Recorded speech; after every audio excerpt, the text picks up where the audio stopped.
There's no need to apologize. I wasn't sleeping, merely resting my eyes. Besides, this child heard your footsteps and told me of your approach. Animals sense more than we humans. No doubt this is a blessing from the Creator. It acknowledges you as a kind soul. This child persuaded me to trick you by pretending to fall asleep. Let's see if he spies on you or tries to steal your food. Though I have faith in your noble character, even I couldn't help but be a little bit curious about what you would do. Besides, it seemed harmless enough. Can you forgive us? Oh, I completely forgot to ask. What is it that brings you here? So that's how it is. I thank you for your concern. All is well with me. As it so happened, a large amount of fresh fruit today. Perhaps you'd like to eat some with me? It doesn't wish to leave us. After a lot of lounging around, it's enjoying the commotion. There we go. May your road ahead be smooth.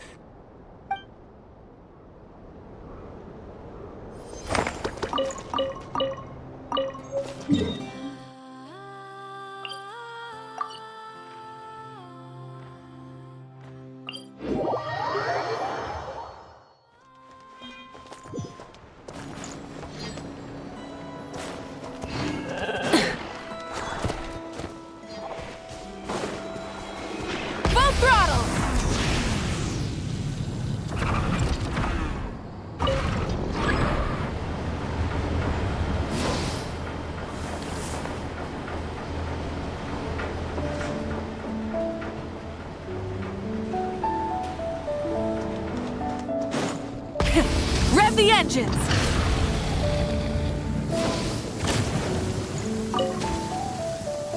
Repairs complete. It was just an old circuit. Nothing serious. Such remarkable efficiency, Miss Inefa. If it weren't for you, this streetlight would have had me stumped.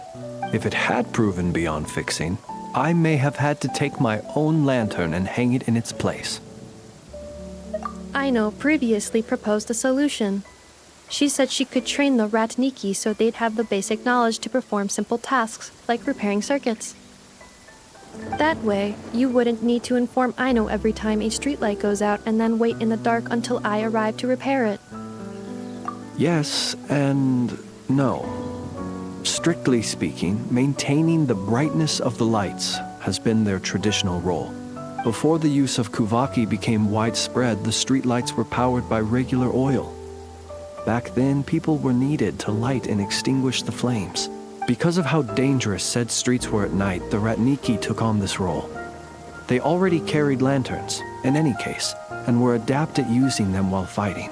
But as I'm sure you've already noticed, the current streetlights are powered by Kuvaki, and it's not so easy to light or extinguish them using traditional means. Because of this, whenever a light goes out nowadays, all I can do is stand here helplessly and wait for a professional to come along and solve the problem. Aino organized an engineering seminar, but all the Ratniki made excuses to leave halfway through.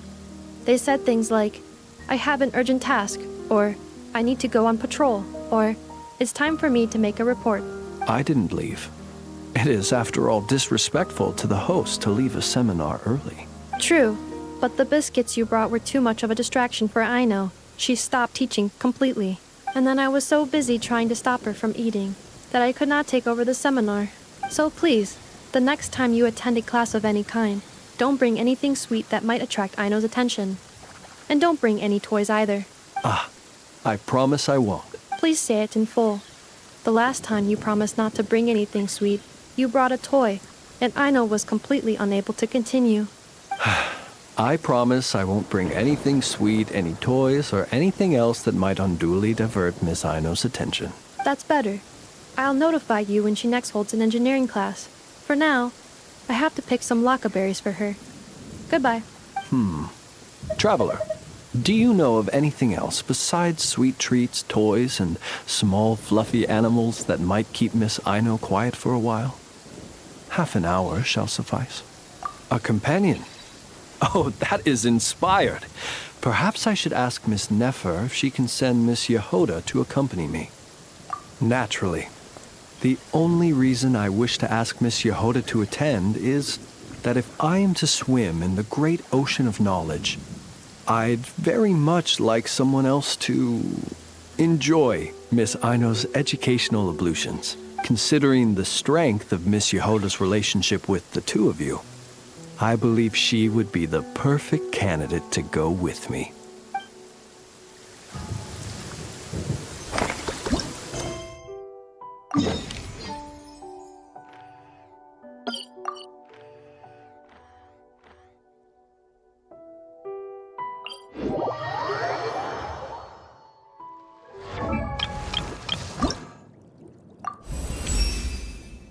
Upgrade complete.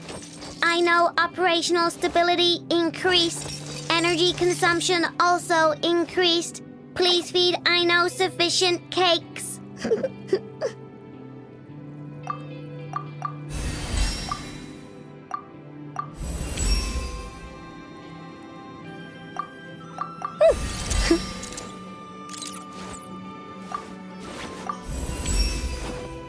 I can tell you really appreciate true genius.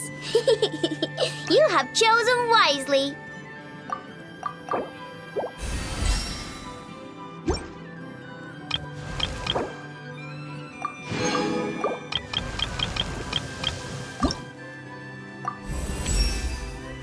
But if our goal in all of this is to find the truth,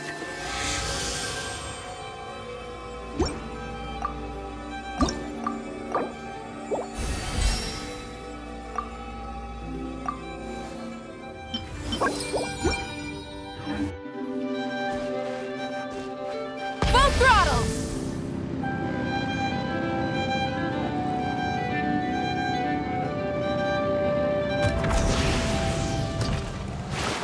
Bring it!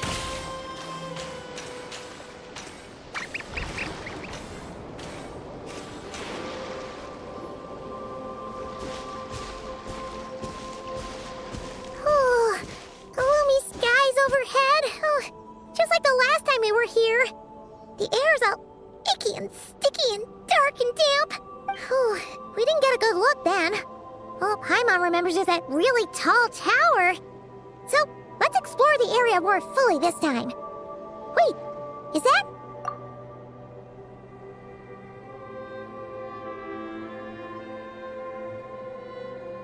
Ah, good day, you two. Assuming I don't have the time wrong. Then let us forego these niceties. It is always dark here in the Final Night Cemetery. Time becomes somewhat meaningless. Phew! Well, it's good to see a familiar face. Especially in this darkness. Oof! It really gives you the heebie-jeebies! You needn't worry.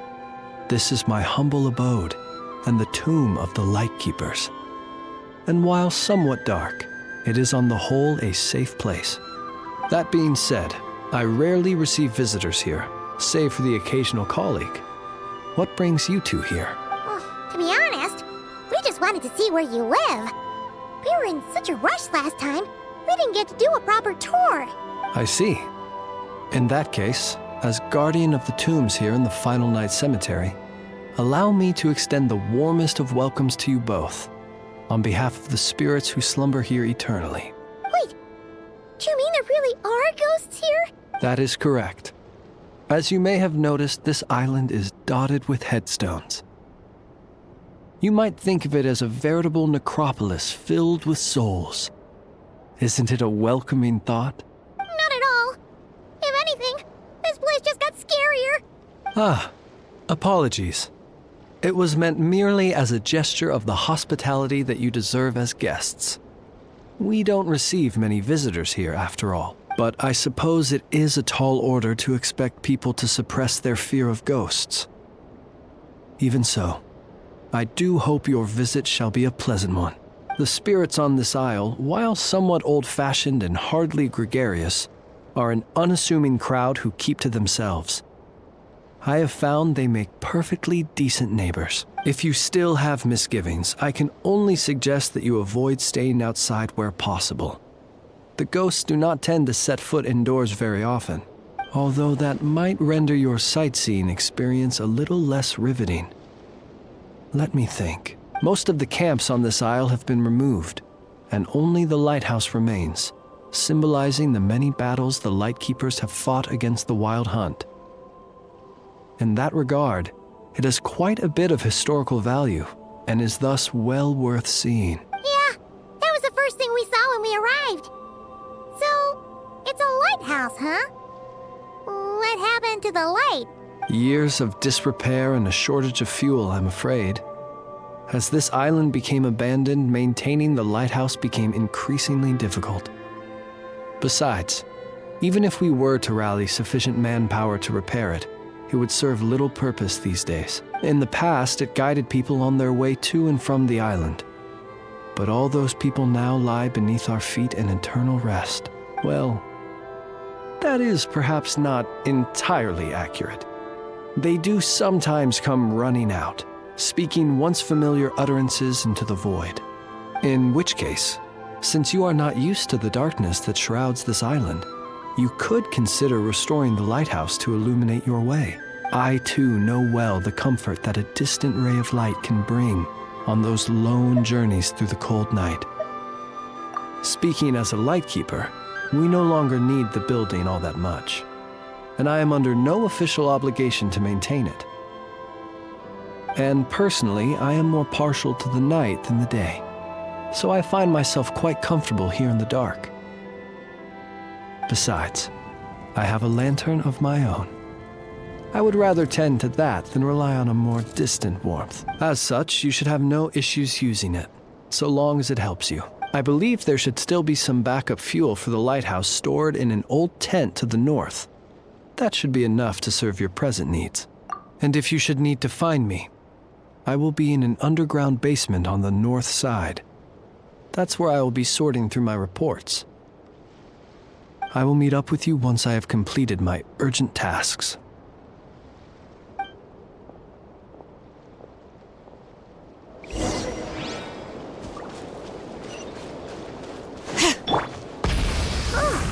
There really are a ton of headstones here on this isle. And they're all so old you can't make out the words on them at all. This place is super dark. Feels kind of stuffy too. And there are ghosts over there. But we'll be fine, right?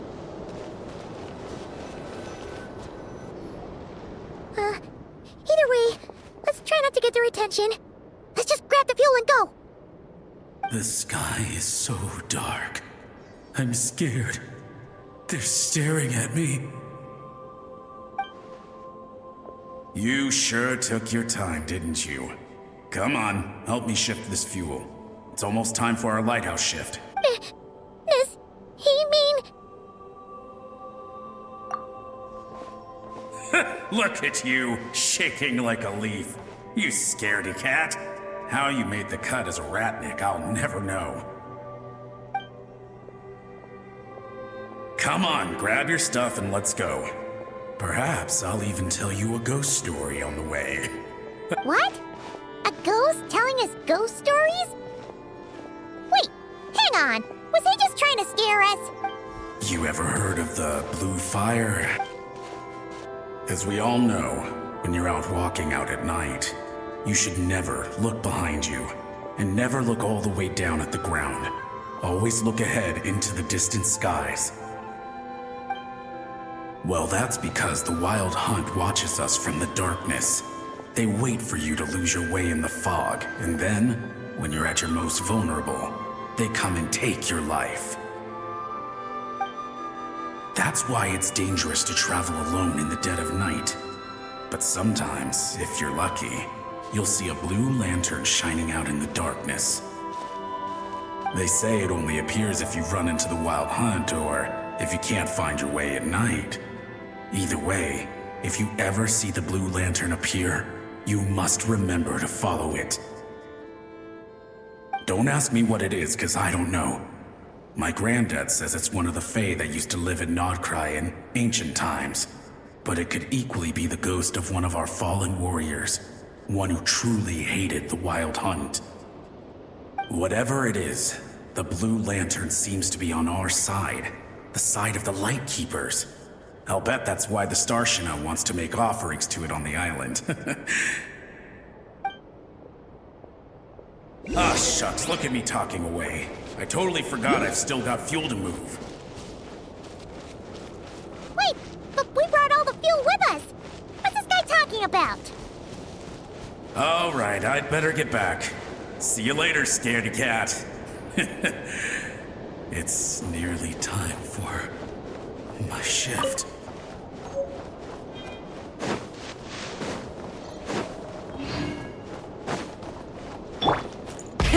Rev the engines!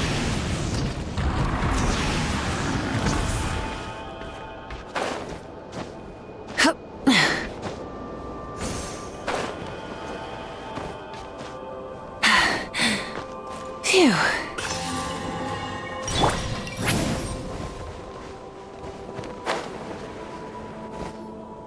Oh, finally, we're here. Let's find where the fuel goes and pour it in.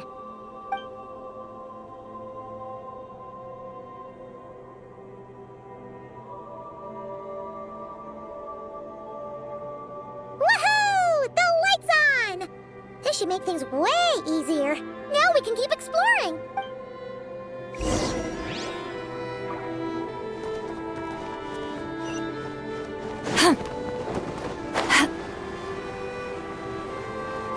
Incoming! Great, the light's on. Guess I won't have to worry about moving fuel anymore. Hey! It's the ghost from before who was talking about moving fuel. What's he doing over here? The Wild Hunt came. It passed through all the graves. The fog clung to our ears, stuck to our mouths. We couldn't see or hear each other. What's he talking about? Has the Wild Hunt really showed up? Paimon didn't see it at all! To the lighthouse! To the lighthouse! We've got to get a signal to the units outside before they reach us. Don't just stand there gaping. Pull yourself together. Every second we hesitate could mean another dead comrade. Have you forgotten how to send signals? Come on! I've told you before, a light keeper always has to be prepared. We're all gonna die. They'll strip the bones from our spines. Something's off! All the ghosts are coming this way! We too shall cry tears of blood. The Wild Hunt is here! We've got to think of something quick! Okay, we'll try and stall them at the base of the lighthouse while you head up to the top. Up to the top. Signal. Think of something. If you've forgotten how to send signals, check the handbook. We nailed it to the tower for moments just like this. Do not fear. Do not fear. Don't leave our bodies to the Wild Hunt. I beg of you. That is no way to die. Death. Wild Hunt. Go to the lighthouse. Oh, the ghosts have surrounded the tower. Should we do what they're asking? Sounds like they need us to head up, find the handbook, and use the lamp to send a signal out. Lighthouse. Hope.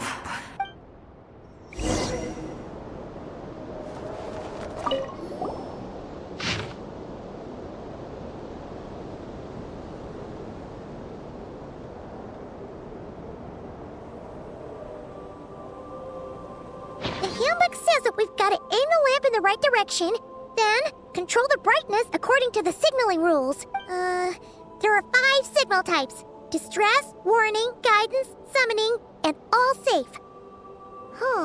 The part that describes the warning signal is illegible, so let's try one of the others.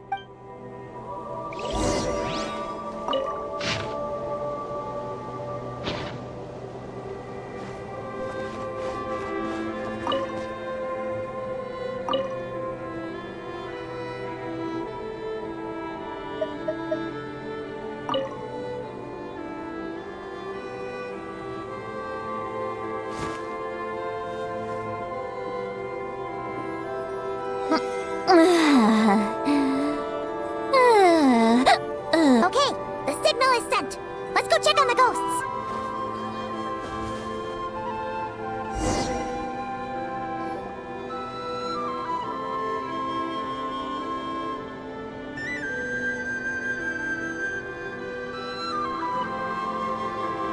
what happened here. Ran into a spot of bother? A whole host of ghosts surrounded the lighthouse. I sent them away to prevent them from blocking the area, and when they saw the lighthouse flashing, they departed. Oh, it was pretty scary. They completely surrounded us and begged us to help them. I sensed it too. This graveyard is bereft of life save for passing birds, the insects underground, and myself. Normally, it's so quiet you can hear yourself breathing. Up until just now, that is, when these ghosts started getting agitated. Was it because of the lighthouse?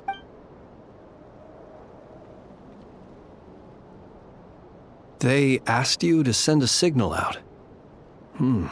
How peculiar. In my experience, they have never coerced or harmed anyone in any way. This can only mean that lighting the lighthouse has somehow caused a change in them. I must say, this is quite out of the ordinary. The ghosts here tend to stick to fixed areas and repeat words and phrases that meant something to them in life. But now, all eyes are on the lighthouse. They have a rather indistinct appearance, but when they fix their yearning strongly on a specific place, I can sense where their cold attention is directed. Consider it a natural talent of mine. As to the cause of this behavior, I do have a theory. Ghosts are the echoes of living souls, a portion of their thoughts and memories that, for certain reasons, fails to enter the ley lines at the moment of their death, and thus they linger on the surface. The ghosts in question were lightkeepers in life, and as such, I believe the lighthouse is deeply embedded in their memories, something they are instinctually drawn to. Relighting it must have stirred something in their memories, causing them to depart from their usual behavior. You might not be aware of this lighthouse's past, but it once served a great many functions, from guiding passing merchants and lightkeeper fleets to reporting on the Wild Hunt's activity in the surrounding area. In the days before this was a graveyard, its light was never once extinguished. It came to symbolize the hope and warmth that the Lightkeeper sought to bring to Krai. But alas, the light of this historic outpost was snuffed out in a conflict against the Wild Hunt several decades ago. According to our internal records, that conflict cost the island 90% of the troops stationed here. The Starshina of that time eventually decided to send a warning signal to the outside. Wait, a warning signal? So, they didn't use a distress signal and call for help? Indeed. The warning signal saved the nearby merchant fleets and patrolling lightkeeper ships. Without it, they likely would have been pulled into the fighting with little knowledge of the situation. But at the same time, this signal also cut the troops on the island off from any possibility of rescue. The Lightkeeper Oath contains a line that goes as such: "Our bones and blood we shall use as fuel. We shall make life greater than death." It is a line that strikes at the very heart of our principles. Should we find ourselves at a great disadvantage, we are to prioritize the preservation of life and ensure humanity's long-term survival. After all, the Wild Hunt is a never-ending threat, while our numbers are limited. This principle is most cruel to those who must sacrifice themselves, and yet, most of us willingly abide by it. Shoot! So we sent out a distress signal, but what the ghost actually wanted was for us to send a warning signal, right? You feel you unwittingly did something wrong? No, I don't think so. Ghosts are but the memories of people that once were. You may have stirred up those memories, but that is all they are. Those to whom they once belonged are long gone. Still, I can see that you're concerned about them. And truthfully, so am I. If you wish to find them, just follow me. Ah, yes. And please do not be alarmed by anything strange we may encounter along the way.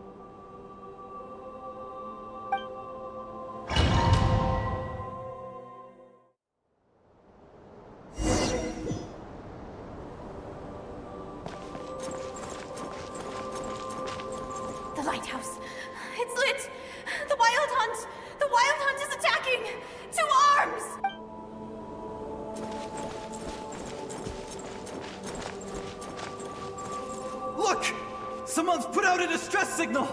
Reinforcements will arrive from the sea soon! Hold steady, everyone! The coast then. But on which side?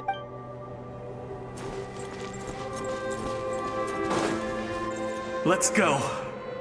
Our bones and blood we shall use as fuel. Where are you going? We shall make life greater than death. Never mind. We won't get anything out of this one.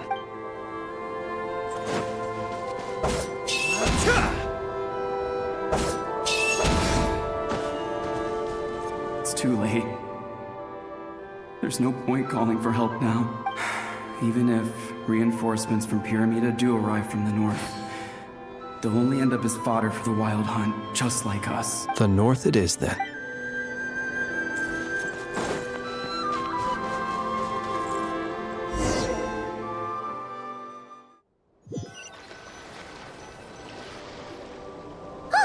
Paimon sees them!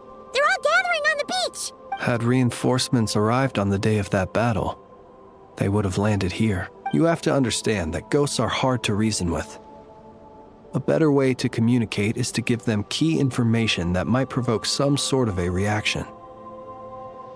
How about this? We'll go in together, but I'll handle the communication. After all, I am not only a lightkeeper myself, but also very accustomed to dealing with ghosts.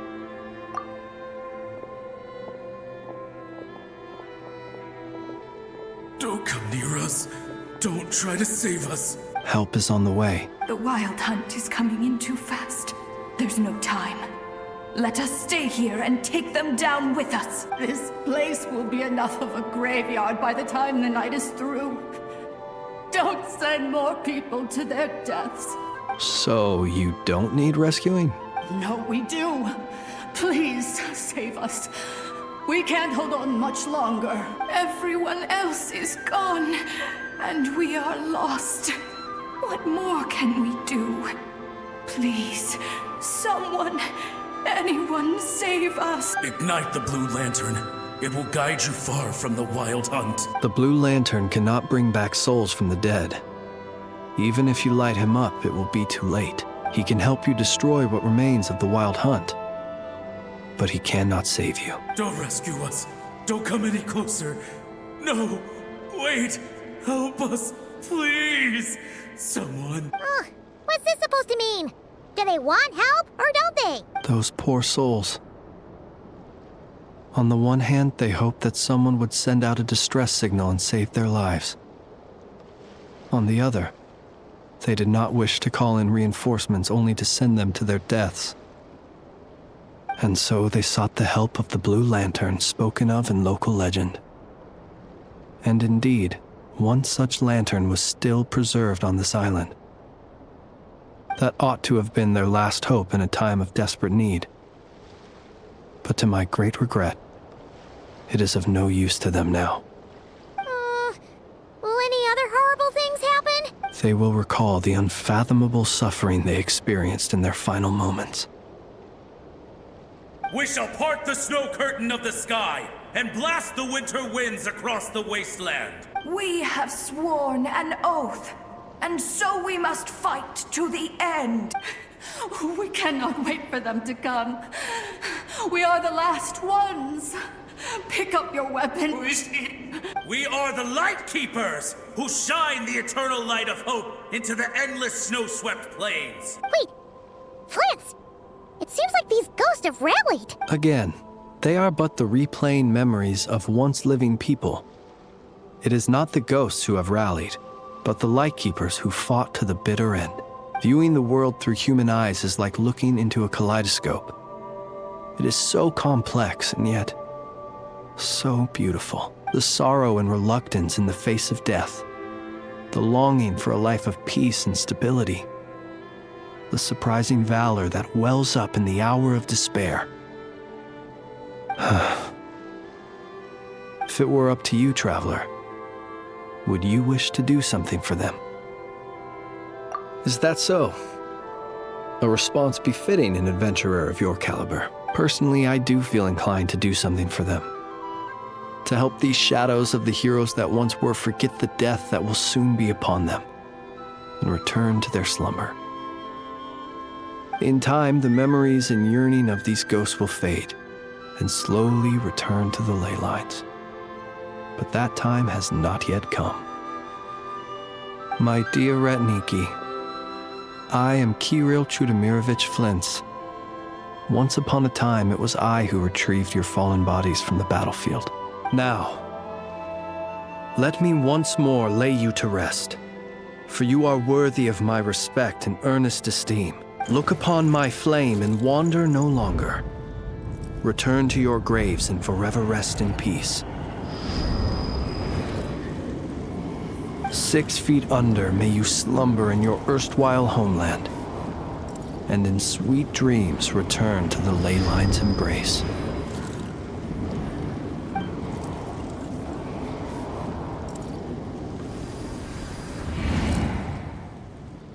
They're gone. Some of their memories and thoughts have been dispersed. The rest will later return to their usual state. To me, they are both warriors whose memories should be honored, and my gentle, friendly neighbors. Unfortunately, I did not know most of their names, but my short interaction with them has deposited some of their memories within my flame. At the very least, I know now that the gentleman who moved fuel and loved to tell the tale of the Blue Lantern was named Imo, and the comrade he always called out to was named Itu. Many of the ghosts on this island may have been affected by the lighthouse, and I'm not sure if they'll all undergo changes like Imo. But if you're in the mood to keep exploring, would you come with me? I'd like to get to know them better still. It would be my honor.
Merciless.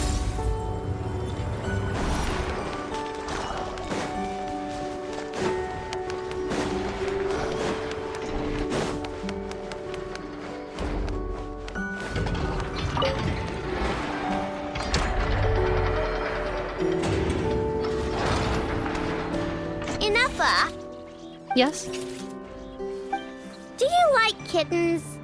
Based on previous established patterns when you asked me. Do you like snacks, Nefa? It was actually because you wanted them. Do you want a kitten, I know? Don't you think Ashrio's a total cutie patootie? I know. We have discussed this before.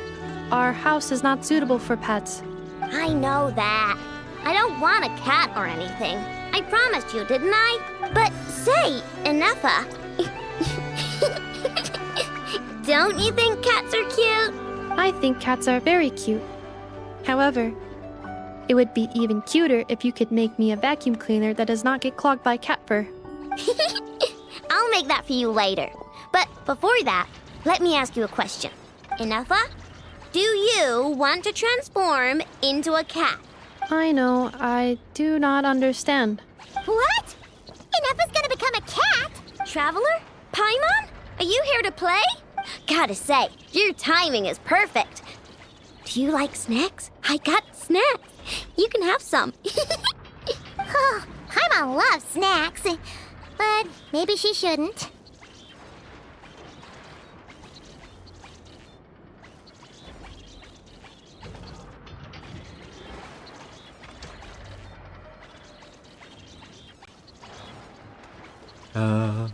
if I'm not mistaken, have you already eaten snacks today, I know? What? Hey! When did you get a snack intake calculation module installed? Oh, good thing Paimon ate before coming here. Otherwise, she wouldn't be able to say no. Instead of snacks, I'm more interested in why Nefa's going to turn to a cat.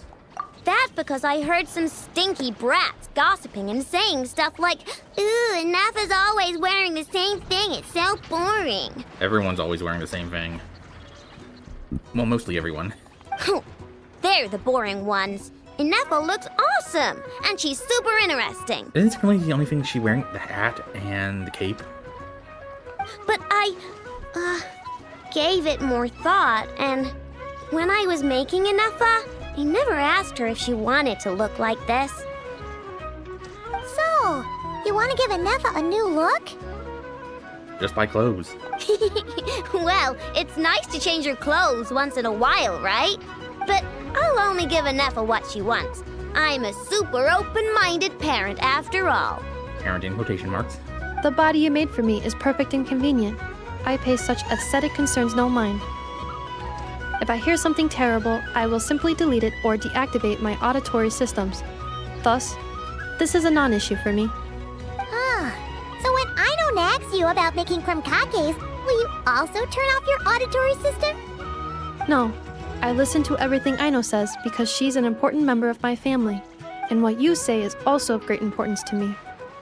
You are all my dear friends. My current records indicate that a majority of conversation topics between Aino and Paimon include eating various types of sweets or sneakily discussing where they would go to eat. The last record occurred in the middle of the night, so I must recommend you two eat less. Oh, you don't have to keep that sort of record.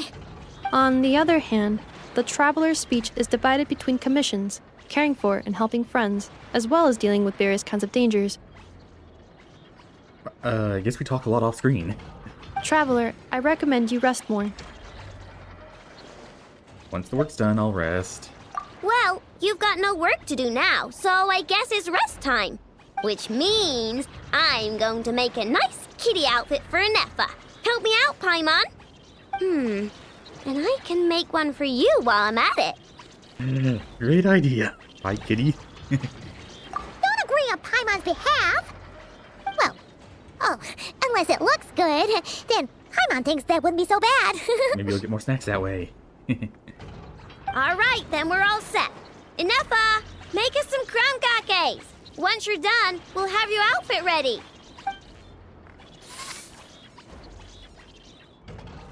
Let's see. I've got my wrench, my pliers, and my krumkake bolt. Huh?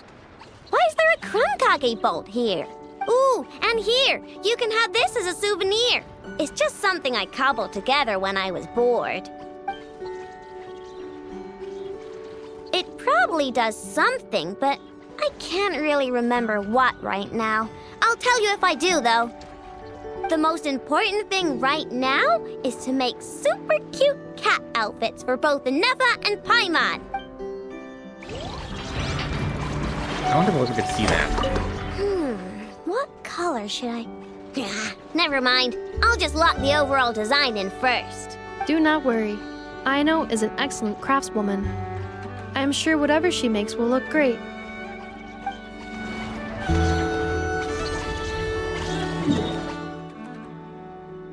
And, Skirk? Okay, they see it. Add Ast. Krai is, Thank you for everyone's here. Add Ast. Well, anyone can be here.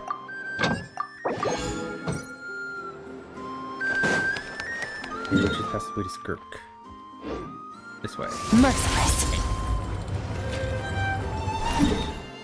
Wait, is she in... No, it doesn't look like she's in the pub. Maybe at Dory's? Yep. Double Skirk.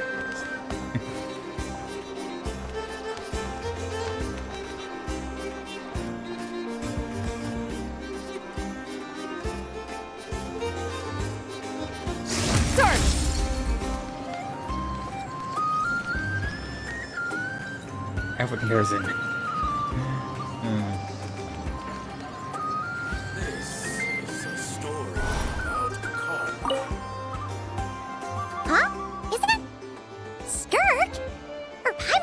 deceiving her? What's Skirk doing here and not Krai? It certainly is a surprise. She's not the sort of person you'd expect to be out taking long walks. Exactly. And Dory's here too. We should go over and say hi. Wow, my. Such an exquisite radiant exoskeleton. Come, let me take a closer look, so I can make sure to offer you a fair price. Fair price in quotation marks? Please, take a seat and rest a while. If you have anything you'd like to eat or drink, I'd be more than happy to... Okay then. Let's not waste time. Just tell me how much you're offering. Of course. Just a moment. Remarkable. Not so much as a scratch. Even the very best bounty hunters would struggle to retrieve a radiant exoskeleton of such quality. Skirk! Dory! What are you two doing here? I came to look around Krai and thought I'd take the opportunity to make a little mora. What's this? My most valued customer is already acquainted with my most valued customer? Is Paimon hearing things? Or did you just say most valued customer twice? Naturally, my most valued customers are equally valued, so you both receive my most effusive enthusiasm. Please, rest here a moment while I work the price out. You've gotten stronger. It seems you haven't neglected your training since we last met. A lot has happened. I'm gonna get as strong as possible. Considering we're fighting one of the 6. No, 5. The 5. I see. Krai is home to many worthy opponents. Should you overcome this trial, your strength will increase further still. So, how have you been, Skirk? When we last saw you, you said fate would decide how we'd meet again. Well, Paimon didn't think it would decide so quickly. Was it quick? It's felt like a very long time to me. Well, time flows differently where you live. Looks like you've been training hard. My life will experience little change until a true turning point arrives. But as for you, you are at a pivotal point in your journey. Have care. Victory and defeat are seldom long-lived. Excuse me, dear customer. After careful consideration, I'm prepared to offer you 6 million mora for these radiant exoskeletons. I assure you that this is the fairest possible price.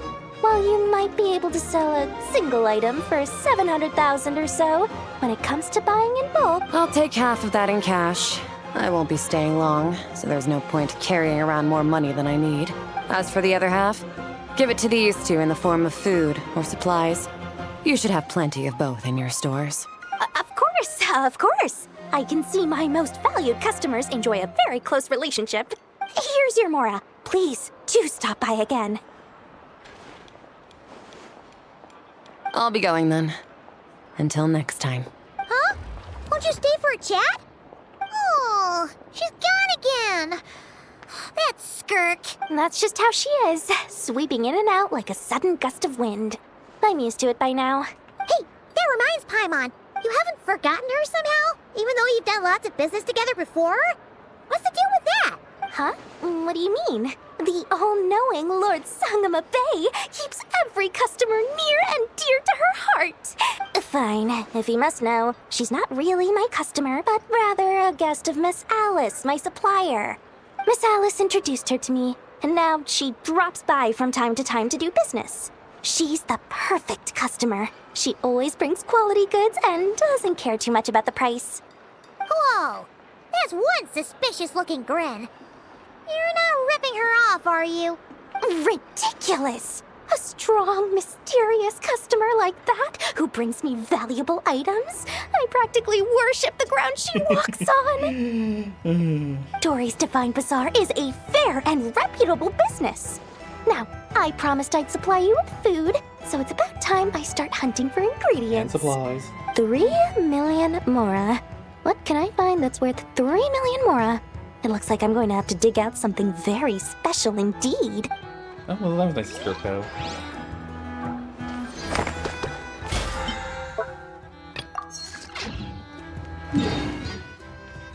And that's it. And just,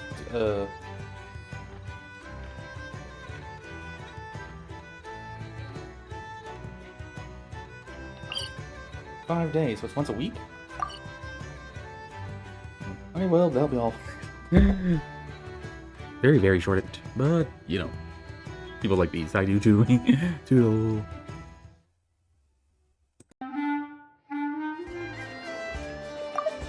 Am I using this wrong? Ineffa, read the operation manual you recorded last time for me again. I know, I believe regular lubricant is already sufficient. There's no need to create a brand new product. Aw, we're already here, aren't we? Come on, I just want to experiment a bit. Oh, hi there, traveler. Just the person we need. I bet you know how to use this crafting bench. Hurry on over and help me make a bottle of that... what's it called again? That cold... frosty something. Potential oil? Frosting essential oil. Yeah, that's the one. The cold stuff.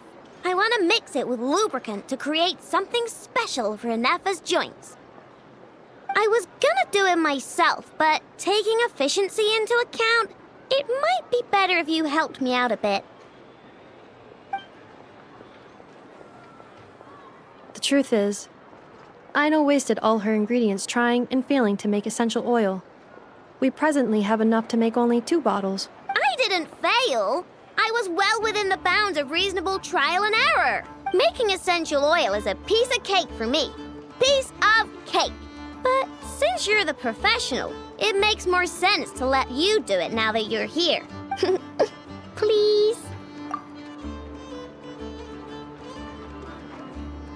Wow, you really are a professional!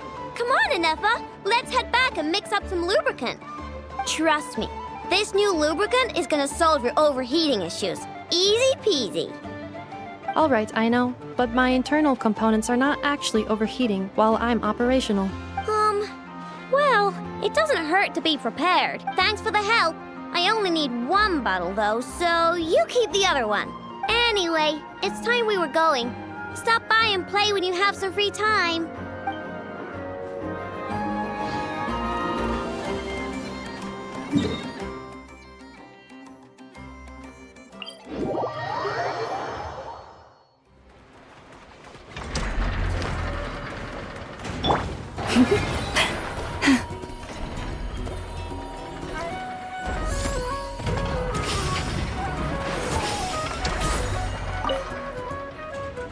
I was just passing through. Seriously? How many times do I have to say it to get it through your thick metal head? Drat. I felt bad when I spoke to her like that last time, and I really want to say sorry, but it's so hard to say it out loud. Anyway, I'm dumping off some excess scrap I don't need. Got them during a commission. Yeah, and I even went out of my way to get these components. What am I doing? Come on, Yehoda. It's not that hard. Just gotta apologize to Ineffa. Thanks a bunch. Traveler, you're here too? Wow, today's a great day. Ineffa, get more crumb cakes ready. How does he say this stuff so naturally? Come on, I gotta get it together. Ineffa, about that time I, called you a dumb metal face. That was on me. I'm sorry. As far as I am concerned, my face is indeed made of metal, so I agree with that aspect of your assessment.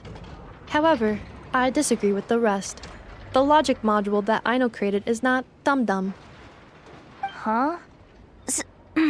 So, do you accept my apology or not? You do not need to apologize to me, Yehoda. You should be apologizing to my logic module. It is not a dum-dum, and neither is the one who made it.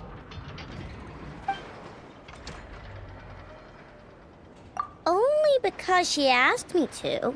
She didn't want to disappoint Yehoda, so I raised it. Just a little bit. So you're just making fun of me? I am not.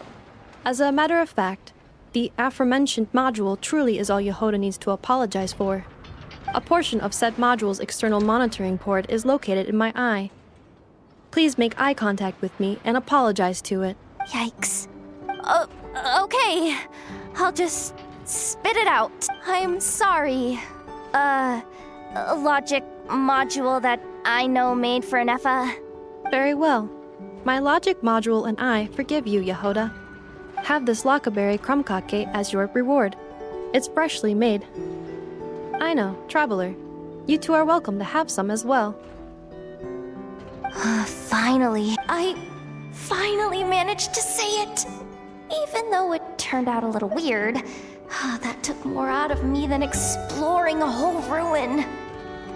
I know. Still, is it just me, or is she a bit chattier than usual today? Funny? Is she supposed to be funny? Wait, why are you bringing this up? And Nefa, don't take the crumb-cakes away. I haven't eaten mine. No. After all, you now need to apologize for something else. Huh? I know. Please adjust my humor level back to its default value. Yehoda, please take a seat. Don't point that vacuum cleaner at me! I know! What the heck's going on? You will not leave until you are amused by my humor.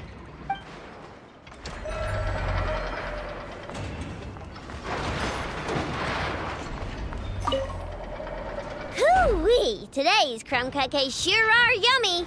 Nefa's gotten a lot better at cooking, hasn't she? Nah, they'll be fine. They're just like that. Let them work things out. That just means we get to eat their share of the crumb cupcakes. Hoo-wee! Today's... Nah, that just means...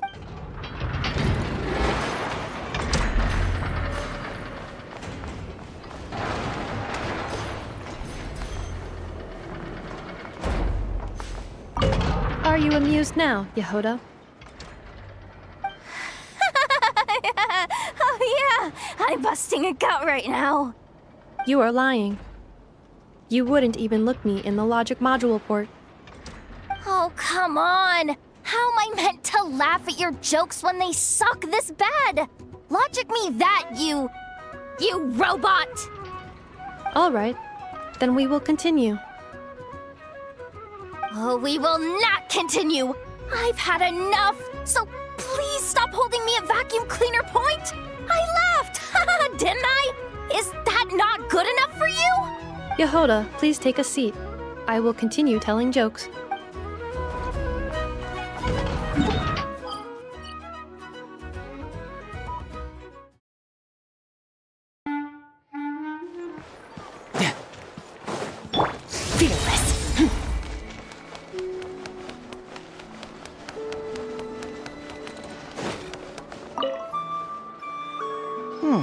This should just about do it. Traveler? Hello? I didn't think I'd run into you here. Right. I should have realized. Master Jean told me you'd be here. We just didn't know when you'd arrive. I didn't expect to run into you as soon as I set foot in Krai. Yes, the Grandmaster sent you a letter, didn't he? He also sent one back to Mondstadt, telling us all about how you were doing. Of course, all the knights back home are still figuring out how to support you, but the Grandmaster wrote that we shouldn't be hasty and that he already had everything in hand. Yep, the Grandmaster's always reliable when it comes to important business, so when he says he'll handle something, we know we can count on him. But of course, if you run into any trouble, remember that the knights will always be there to help you. Feel free to come look for us whenever. After all, you're our honorary knight, a valued member of our order. That's what Master Jean told me to tell you when I departed from Mondstadt.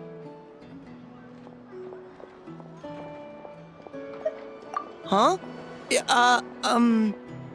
Give me a moment. I didn't bring any sweet madame with me, but I do happen to have a bottle of our best cider. Captain Kaya asked me to bring it along. He knew you'd miss it. Guess he was right. Okay, I need a minute. I put it in my backpack and wrapped it in clothes. Oh, here it is. Go on. Have a taste. I did, of course. When I was leaving, the Grandmaster specifically asked me to bring some bottles of our very best dandelion. At first, Master Jean protested that my main objective on this long journey was to deliver letters to Krai, and she'd rather I not overload my luggage. She said someone else could transport it later, but after giving it much thought, I packed 2 bottles of wine for the Grandmaster anyway. Otherwise, he'd be talking my ear off about how wonderful dandelion wine is while waiting for it to get delivered. Oh, right. If you crave fresh sweet madames and steak, do come back and visit the Knights of Favonius' headquarters when you're free. That was what Amber wanted me to tell you. And that's all the messages I have for you. I should get going. Farewell, honorary knight.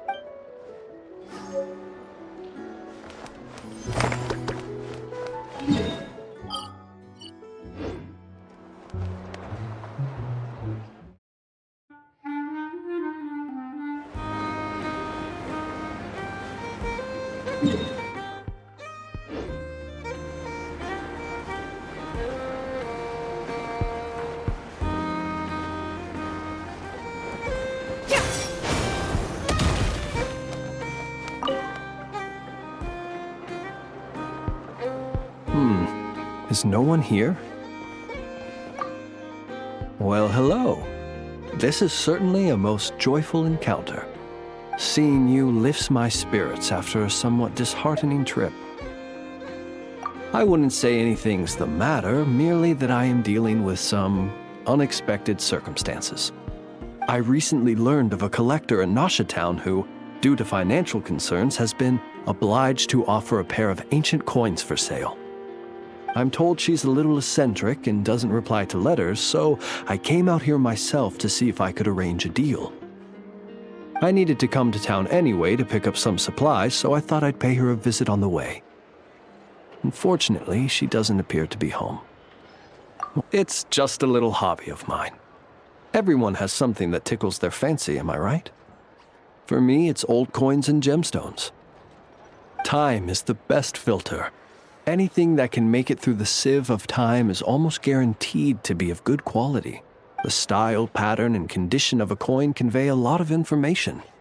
They can tell you, for instance, how many moons it has seen before finding its way into my hands. Think about it. A coin may have passed through 10,000 people's hands, brought them happiness or sorrow, and witnessed a multitude of moments in their lives. The weight of time it contains is far heavier than its appearance would suggest. It is a witness to the past and something that has value in the present day, which makes it more than worth collecting. These coins have been stuck in my mind these last few days. What do they look like? What stories can they tell? If I can't meet this collector, I fear all desire to return home shall desert me. Look at me, rambling on about coins without a thought for the friend standing by my side. Let me think of a more interesting topic to make up for boring you just now. Ah, yes. Recently, I purchased a beautiful azure gemstone from a Fontanian merchant. It had long slumbered at the bottom of the ocean until being recovered just some days ago. I was told it was once embedded in the sword of a champion duelist at the court of Fontaine, while another story claims it was a pirate crew's prized treasure. That's exactly what I thought. Whenever a merchant starts waxing lyrical and weaving tales, it's usually a sign that they don't have faith in their wares. Fortunately, I'm very good at appraising a gemstone's true worth, even if its owner hasn't the faintest idea what they're holding. Please, allow me to invite you to my residence once more. I have a feeling you'll appreciate the gem itself, and you may well find my valuation of it quite interesting too. I'll be waiting for you. This collector must be a busy person indeed.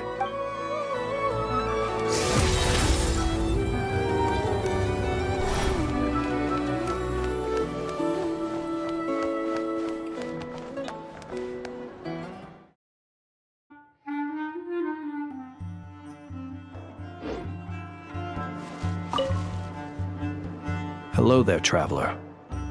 Fancy running into you here. I was just out patrolling the area, cleaning up a spot of wild hunt unpleasantness. And now here you are. This is quite a ways from town, and the area's teeming with monsters and the wild hunt. If you need me to escort you back, I'd be more than happy to oblige. Ah, I see. In that case, I'd better not distract you. Well said. And I have witnessed your skills already. But it would be rude not to make the offer, having found you alone in the wilderness. Anyway, I'd best be going. If you do find yourself in need of help, you know where to find me. I'll always be ready to answer when you come knocking on my door.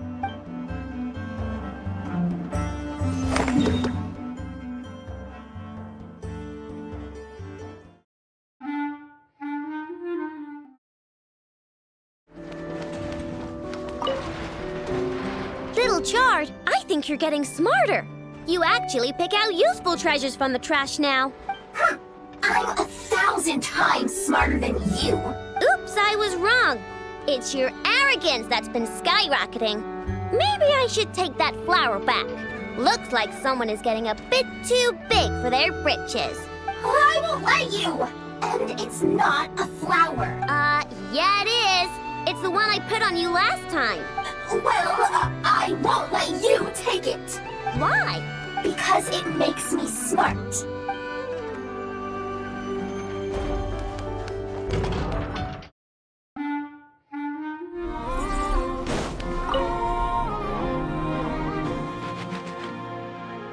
Oh, look!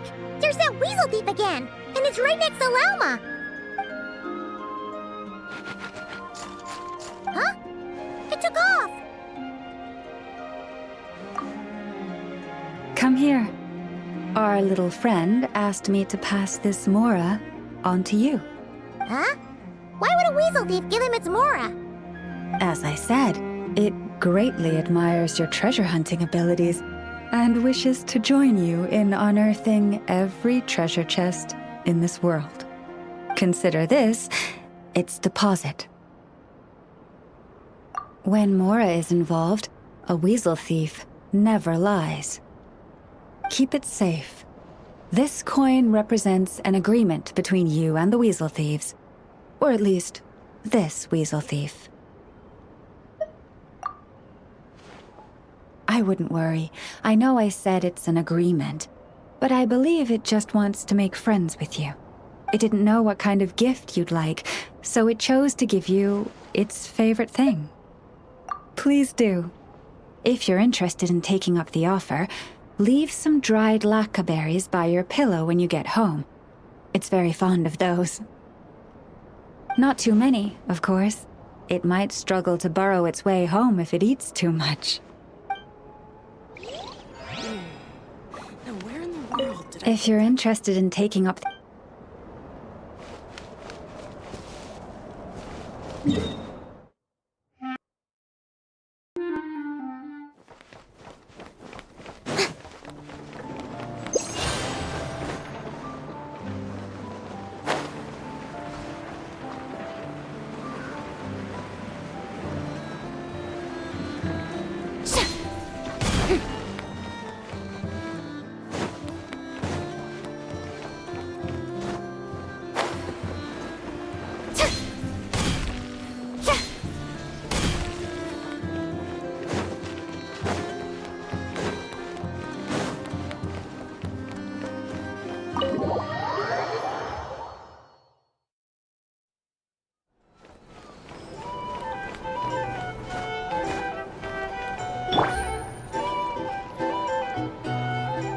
A base of dandelion wine, aged for 25 years.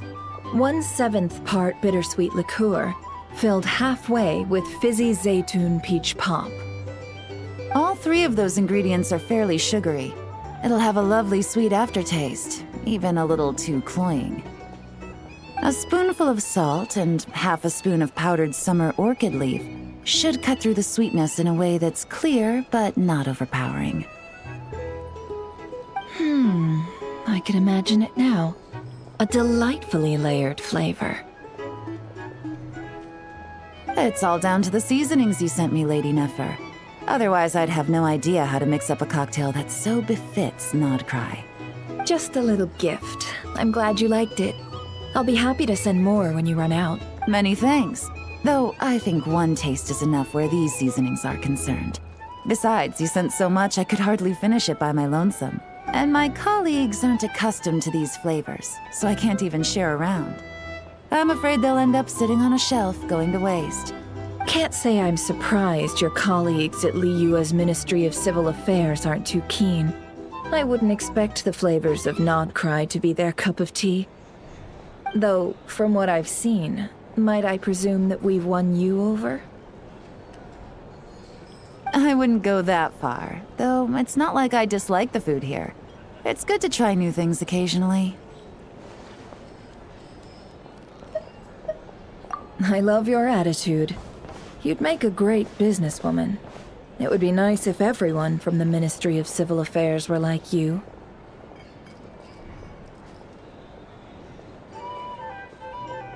Come on now, are we going to do this song and dance every time I drop by?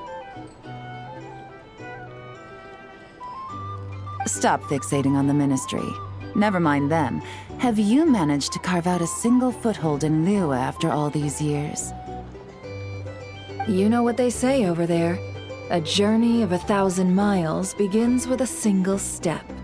If I don't test the waters, how will I ever know? Don't waste your energy. No matter how long those claws of yours are, you're never getting them stuck into Liyue. Is that a warning? It's advice.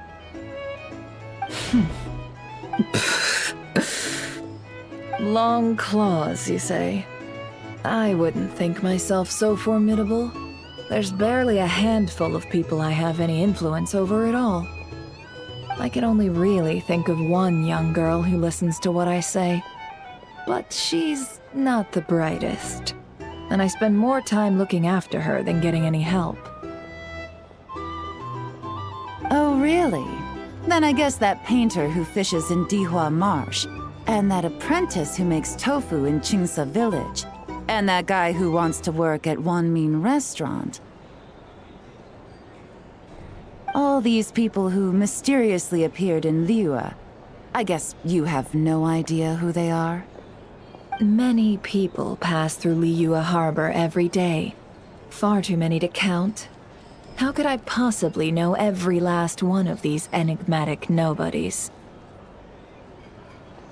Though I must say, your memory is quite impressive.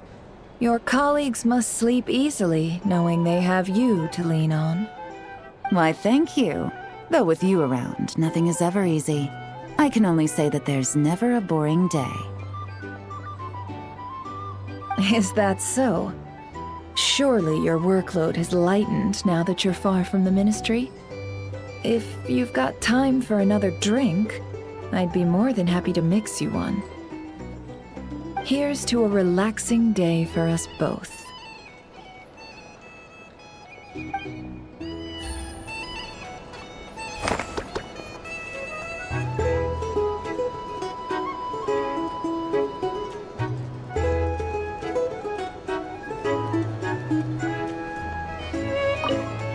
Here. Taking a moment to unwind every now and then does wonders for the mind. I'm in full agreement. Though some strings must remain drawn tight, Lady Nefer. Just in case.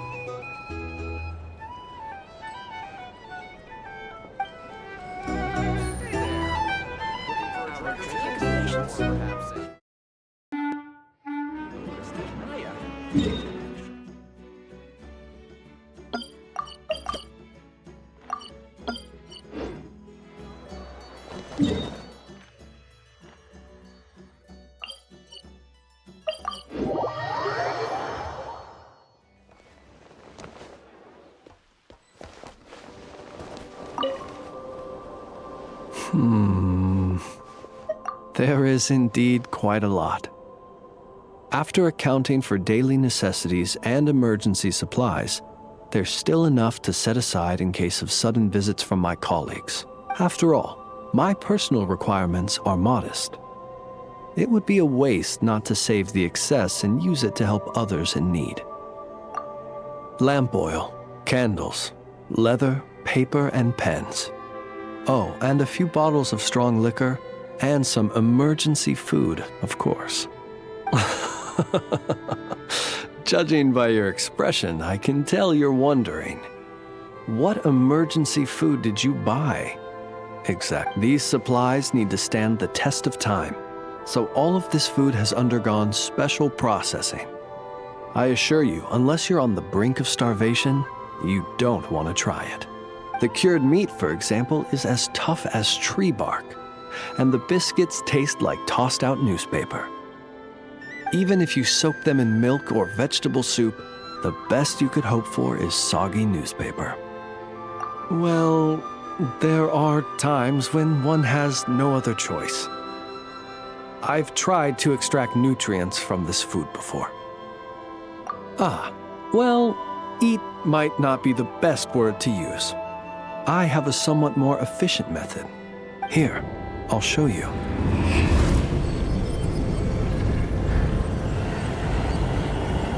I suppose you could call it cooking with fire. There have been a few more desperate moments when I've been trapped alongside other poor souls. You should know, if I were to use the method I've just shown you in front of my colleagues, it might leave them feeling uneasy. And so I have at such times been forced to attempt to swallow this food, as they would.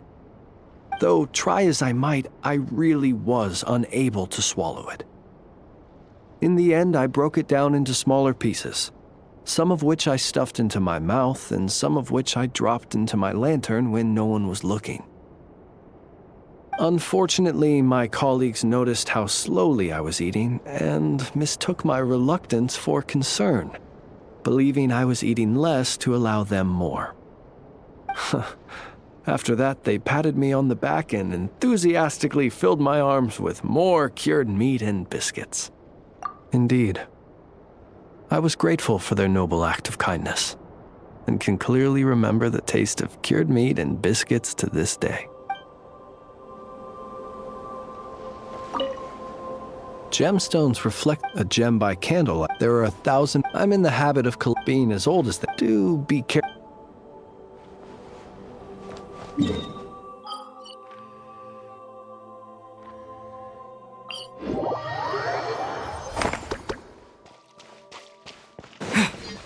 Last time, Columbina told us a whole bunch about the Fatui. Wonder what sort of thing she'll talk about today. Let's hope she's in the mood to share. Columbina? Oh, it looks like something's bothering her. Is it this one? Not this one either, then? What about this?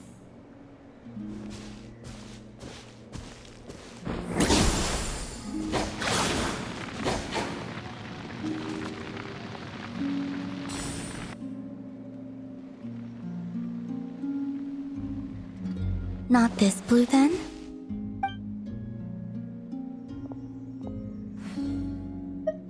Oh, it's you. Could you help me? I'll be sure to return the favor. Are you kidding? You know you don't owe us anything, right? Yeah, we'd help you even if you had nothing to give us. So, what sort of help do you need? Well, to be precise, this creature is the one that needs help. Huh? The Kuhenki? Yes. This little one procured a paintbrush somewhere, and upon returning to my side, proceeded to swish about happily. I found a canvas and some paint for her, but though some time has passed, her attempts to mix the colors she desires have met with little success. Whoa! Where did you come from?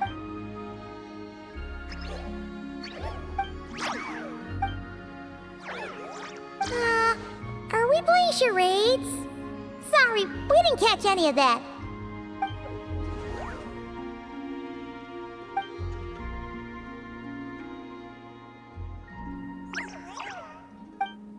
Huh! Looks like she's taken an interest in your pack. Perhaps you carry suitable colors on your person. We don't usually carry around stuff like that. Speaking of which, where did you find the paint? No offense, but you, don't look like the painting sort. This little one was quite impatient, so I made some paint using the colorful flowers nearby. Huh. Could Luanatar be looking for other colorful things to make paint with then? Come on, let's see what we've got in our packs.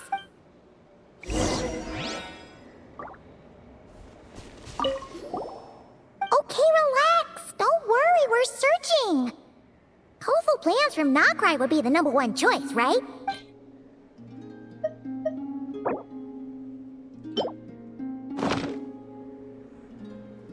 Will these do? Yes, the Kuhenki looks quite satisfied. Man, Paimon never knew Kuhenki could do art. Kuhenki are much like us, in truth. Each one has its own personality and hobbies. Wait, does that mean you can tell all the Kuhenki and Krai apart from each other? The ones I've met, yes. Huh, that's impressive. Especially because, other than Luanatar, all the other Kuhenki kind of look the same. So, what is this little painter's name?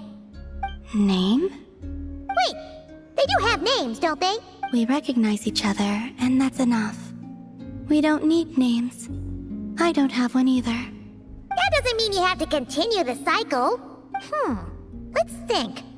Luanatar means a creature born beneath the moon goddess's blessing. So, what would painting be in the language of the Frost Moon Scions? I think it would be Naus? Malaus? Yes, Malaus. Ooh, sounds nice! Let's go with that!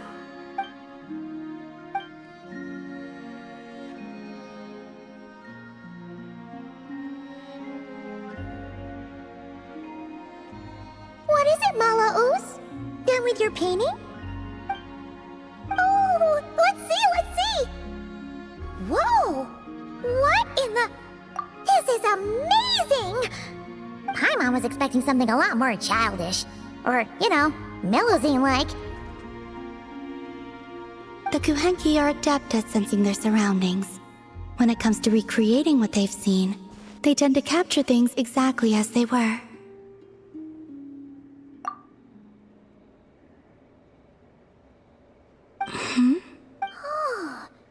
It looks like Kalamina when she was first born. Huh?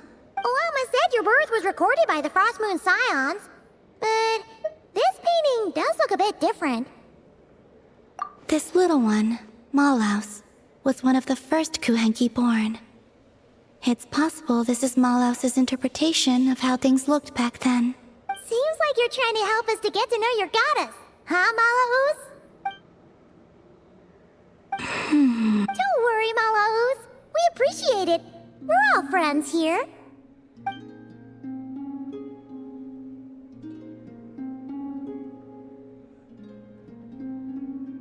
Wow, that was quick! You finished another painting already? This must depict the Frost Moon Scions worshipping Kalamina as their goddess. What's she doing by the altar? The details are too small to make out. Oh, so she was eating the offerings. Was I not supposed to? Oh, no. It's just a bit, unconventional. Well, they were delicious. Fair point. Yes, I understand. Give me your hand.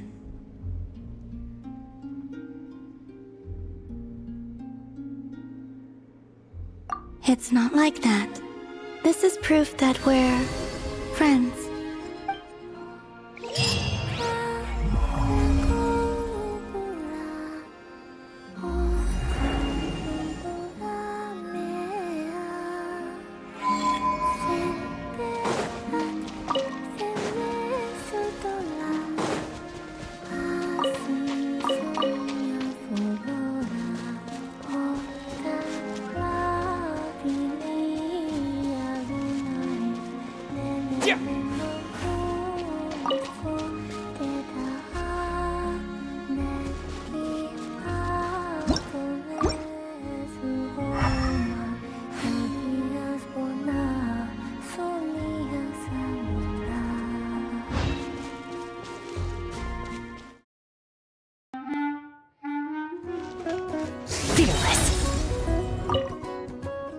Neffa, quiz time! What's the difference between a domestic duck and a wild duck? One is domestic and one is wild. Bingo! You got it! Okay, here's another one. What's the difference between those two and knuckle duckle? Knuckle duckle is a duck with knuckles?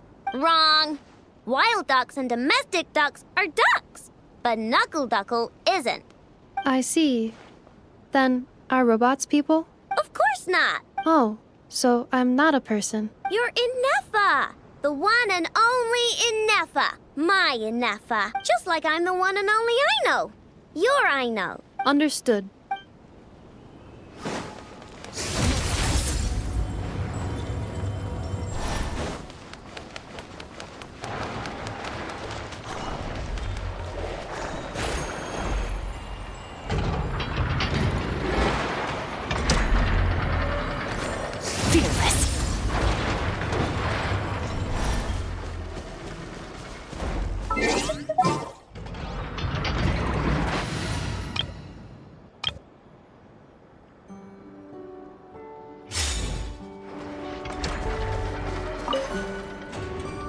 How's the little deer, Ineffa? Its wounds are beginning to heal. Condition? Stable. So that duck's medicine worked after all. Is it still in pain? Pain is unavoidable. However, it will surely recover soon. Okay, Ineffa. Next up, make us some cakes. Oh, and crown gakes too. I bet it's gonna be starving when it wakes up. You are speaking on your behalf, Aino, not the deer's. But rest assured, I have a recipe for animal food, which I will prepare shortly.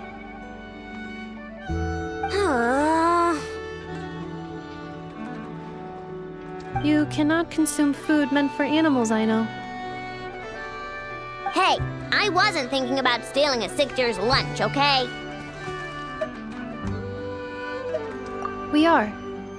We encountered this deer under a cliff. It appeared to have fallen to the bottom of the cliff and it was badly injured. Therefore, we brought it to a town to visit a doctor. We also acquired medicine for it. Our current plan is to care for the deer until its wounds heal. Afterwards, we will bring it to a nearby forest before returning it to its herd.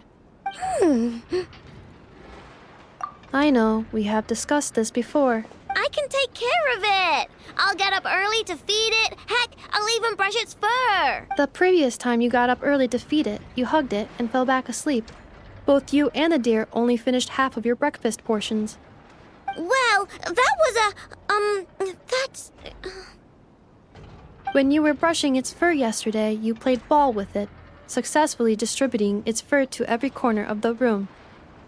And it clogged my vacuum cleaner when I tried to clean it up. I just couldn't help playing with it. Fine. I'm sorry, I guess. But even if you say all that, I want to keep it as a pet. I'm already used to waking up early, giving it water, brushing its fur, then playing with it.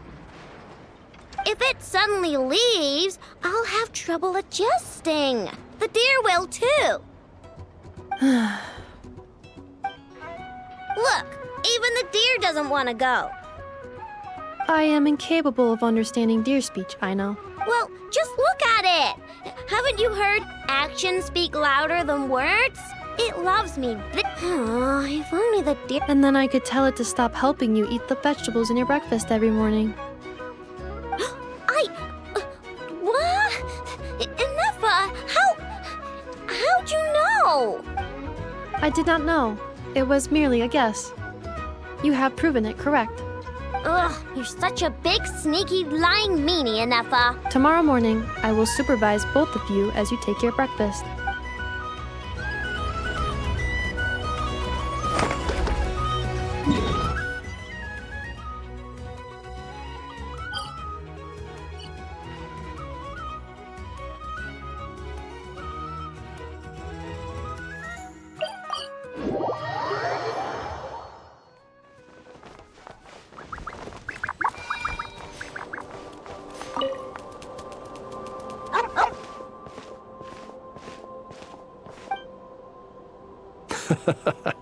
This is a good one. Here, take this meat for yourself.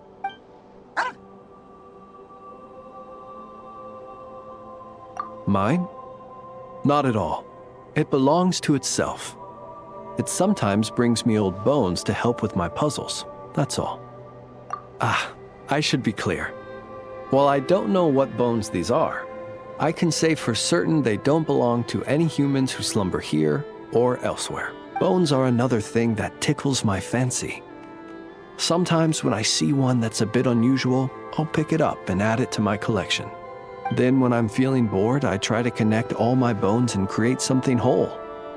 A bit like doing a jigsaw puzzle. You could call it a form of artistic expression. Even though each piece of this bone puzzle picture is unrelated to the next, and indeed they cannot possibly be related, just pondering how best to put them together and create something beautiful is an extremely relaxing process. Then, one day, an uninvited guest intruded on the room where I kept my bone puzzle picture. It was none other than the dog you saw just now. It did. By the time I entered the room, the little intruder had completely dismantled my picture. The second it turned and saw me, it bolted away between my legs. Luckily, all was not lost, as I'd already taken a photo of it. And more than that, now that my old puzzle was dismantled, I was free to construct an even bigger puzzle with my growing collection of bones, which is how I consoled myself at the time. After all, the damage had been done, so why not look on the bright side? The next day, as I was just about to begin piecing my puzzle together, my four-legged guest returned, and this time it brought a mouthful of bones. I couldn't understand what it was saying, but its intent became clear when it laid its animal bones at my feet and then placed them one by one into my puzzle. After that, it simply sat down and looked at me. After I gave it some cured meat, it got up and left. Ever since then, it's dropped by from time to time to give me bones in exchange for food. I think you might be viewing this with a little too much sentimentality. It's just a dog looking for food, nothing more. I'm a source of sustenance, and luckily for my canine friend, I happen to be relatively generous. Not that that's a bad thing. I view it more as an assistant under my employ. It doesn't speak, and it leaves when I tell it to. That's pretty much everything you could hope for in an assistant. If you'd like, you can give it some meat. Sometimes it sits and waits by your side, which I think probably means it's still hungry. Perhaps it might be a little more friendly with someone such as yourself.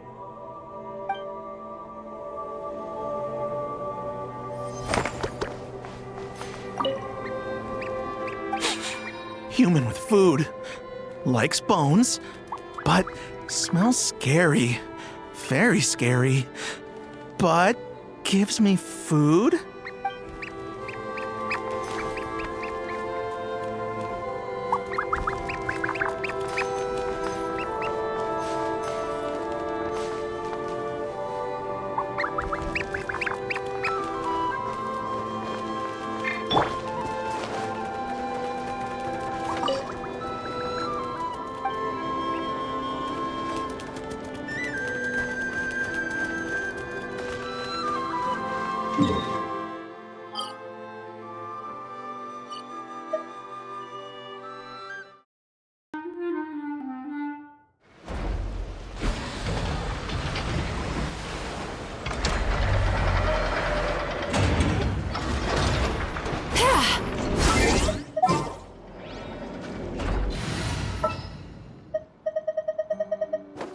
Even when darkness falls.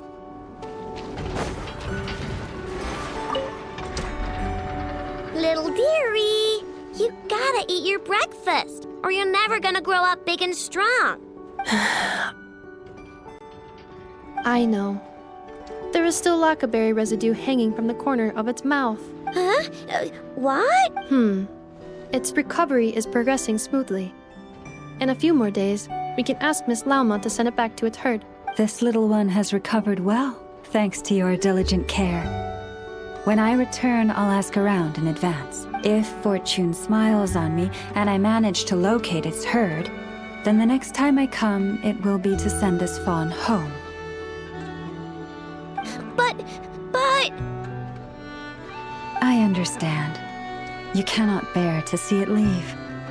But this little rhyme-horned deer has its own family, and its father, mother, and friends must surely be worried sick. Once it is well, I believe it would be best to have it reunite with its own. I know, but it's not well yet. Does your leg still hurt? Do you want to go home? It says it doesn't hurt anymore, but can you brush my fur again? Okay, let me grab my comb. I just asked Anefa to make a new one yesterday. If you like it, you can wait. Where'd I put it? Let me go back home and dig around. Then I shall take my leave. Once again, I thank you for taking such good care of the little one. I came in a rush today, so next time I shall prepare some gifts. Do not force yourself to go out of your way for gifts, Miss Lauma. Aino loves the deer, and I do too. It is only natural for us to care for it. Besides, Aino and I are happy to have the chance to talk to it. Is that so? Well, the rhyme-horned deer is very fond of you, too. I'm sure it considers both of you its true friends. I believe this is a friendship that will not fade, even if you are worlds apart.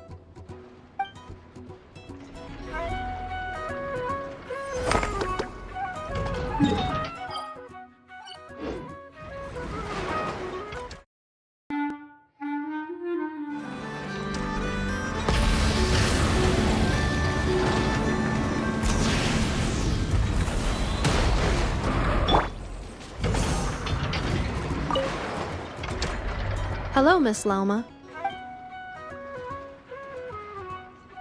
Hi. Hello, you two. Please allow me to inspect the little rhyme-horned deer once more.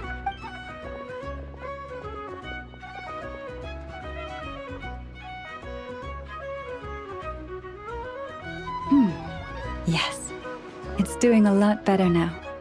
I believe it can take care of itself. Wait, does that mean you're gonna take it home? Right now? I mean, its leg just got better. I made a perfect protective brace for it, which I haven't gotten the deer to try on yet, but once we get that installed, it'll be able to jump higher than any others in its herd. And there's food, too. Anefa and I made lots of yummy food for the deer to take home because you're not gonna find anything as nice as Anefa's cooking in the forest, I guarantee it. And we also... I know.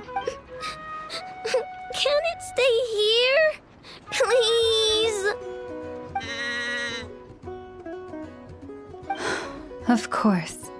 I'll let them know. It says, thank you so much, Aino and Anefa. Huh? Please don't be sad, or I'll cry too. Actually, I'm almost about to cry, but deer eyes get uncomfortable when we do. Then, could you maybe not leave? I'll make you some super comfortable bedding and get you all the food you could... And I will take responsibility. It's asking you to go over and brush its fur.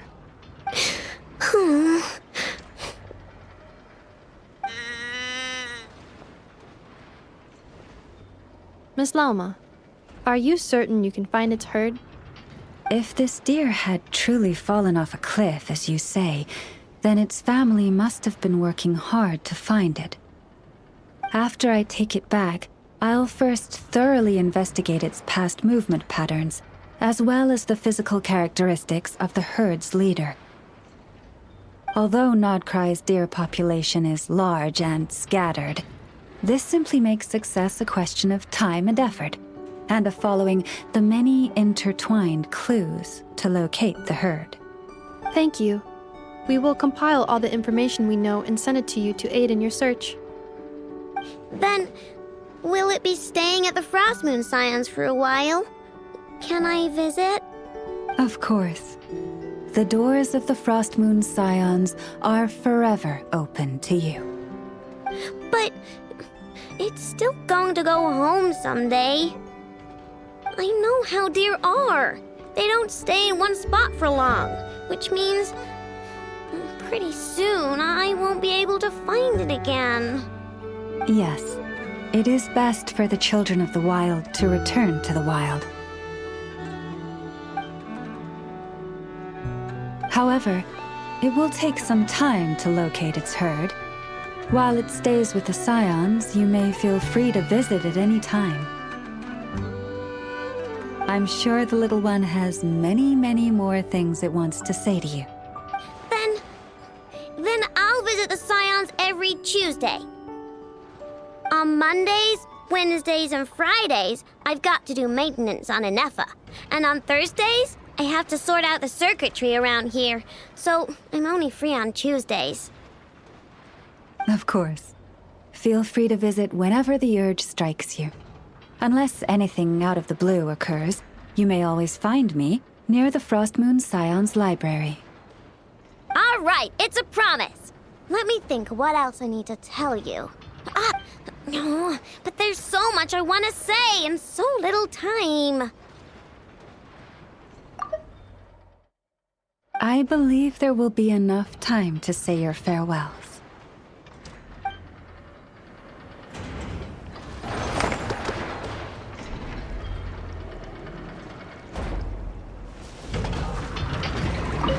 Take these snacks with you, and this hat I made with Anefa, and, right, your horns need some protective oil.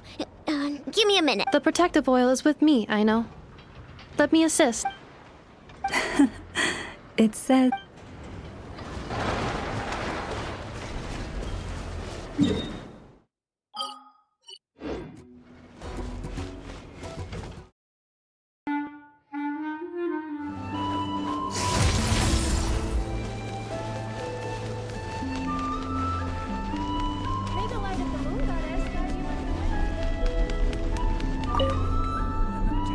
Miss, are those antlers on your head? Wow, they look just like deer antlers. I bet they are. Just like us Frost Moon Scions. Yeah, Our Lady Moonchanter, Miss Lauma, also has a pair of really pretty antlers. I don't fully understand what's going on, but I'm quite sure my horns and hers aren't the same thing. I know! Miss Lauma's horns go up and yours go down. Wow! Are you also a Moonchanter, Miss? Moonchanter? Well, I don't think I am. Moonchanter? That's a foreign term to me. I think Granny once mentioned an Adeptus who is related to the moon, but I don't think they were a Moonchanter, were they? Oh, no, wait!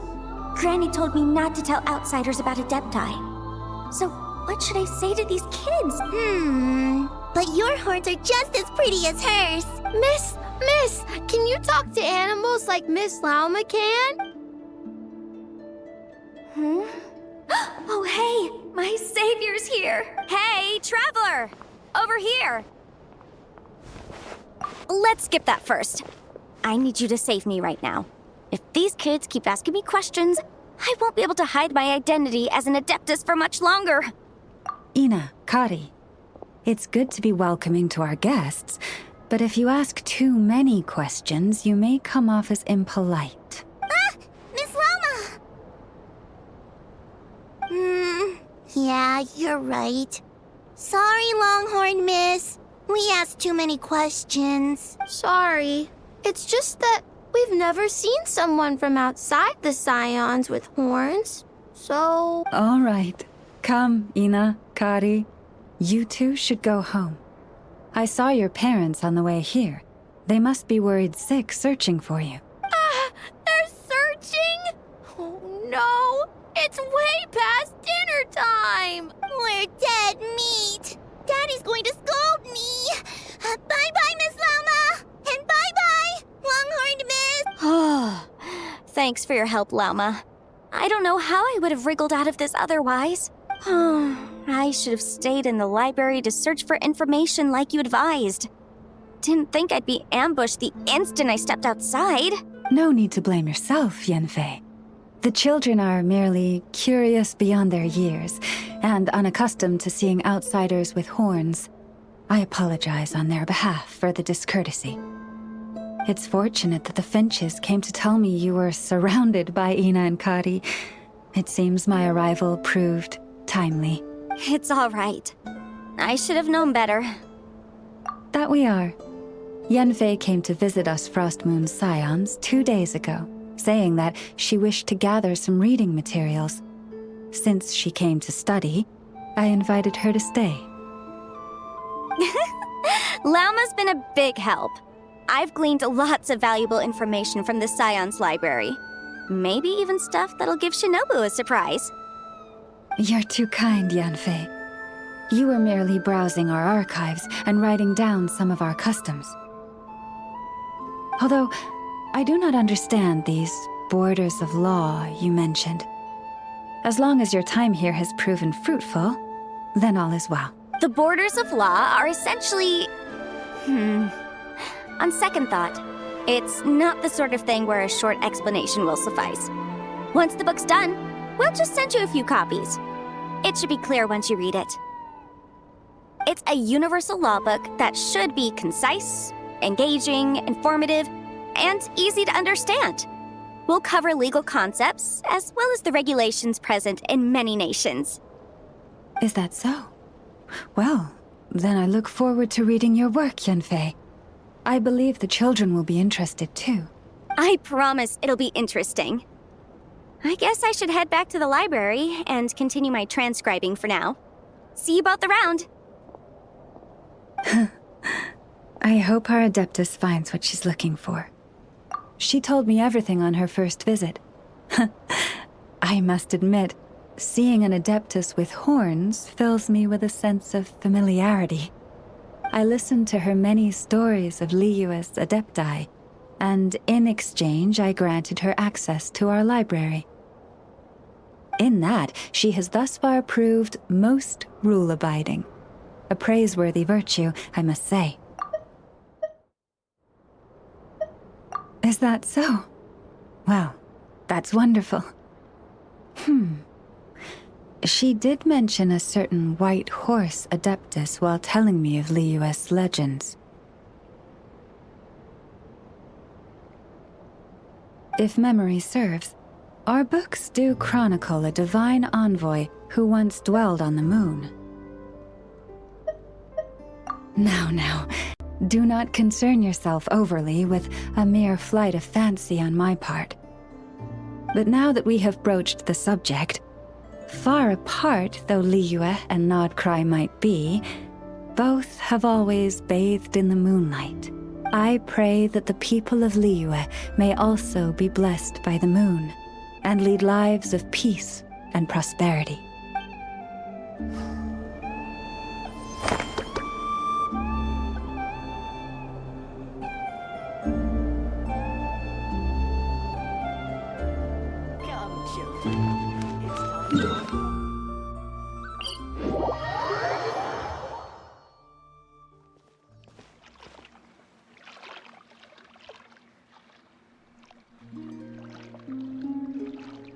Greetings.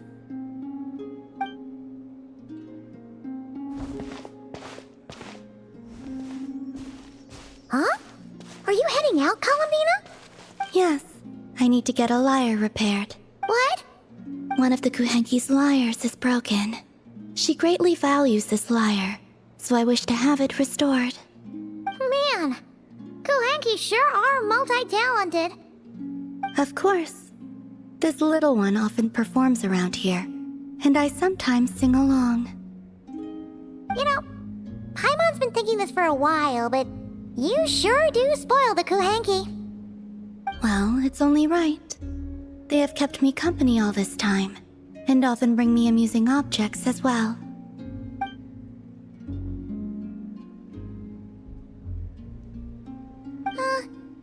If you don't mind Paimon asking, how do you plan to fix this lyre?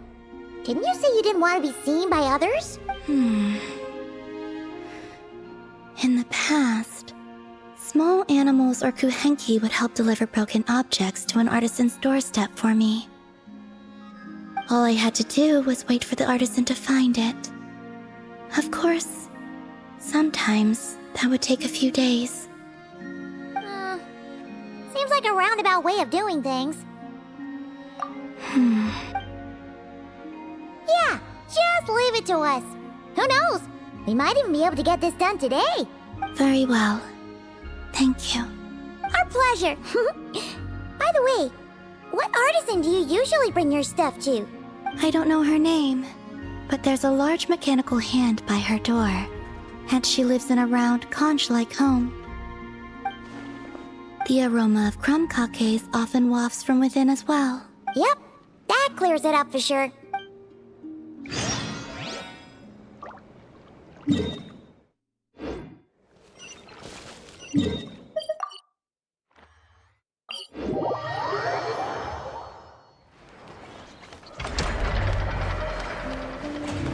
Merciless.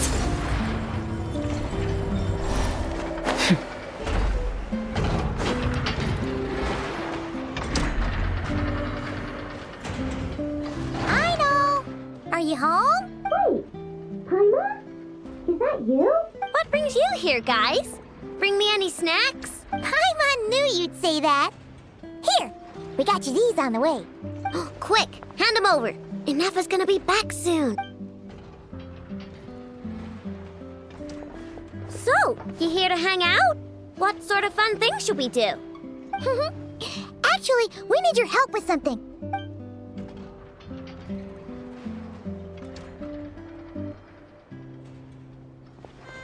Ah! Get that weird thing away from me! Weird thing? You mean this lyre? I told you! I don't mess with stuff that science and mechanics can't explain. I'm telling you, that lyre just shows up on my doorstep at random. And after I fix it, the thing up and disappears. Not that I believe in spooky, superstitious stuff like that. Ah, okay. Seems like there's some sort of misunderstanding here. What do you mean? Yeah, she doesn't mean any harm. She just has her reasons for taking the lyre back without being seen. Really? You better not be making this up. Fine. I'm trusting you on this. I'll fix this thing for you, and this time I'll try to make it last. Wait for me here. I'll be right back. Oh, knew we could count on Aino. Oh, Paimon feels a little bad. Columbina's random item drop-offs had her so freaked out, though. Yes, she deserves something in return. Exactly. Ah! What are you doing here? You scared us. I have something to give you. Huh? What are these? A few trinkets the kuhenki collected. I thought the artisan might like them. Perhaps you could give them to her as thanks. Oh. Huh. What a weird collection of components. Yeah, all right. We'll pass them along. Take care on your way back. There could be people around here. Huh? What is it?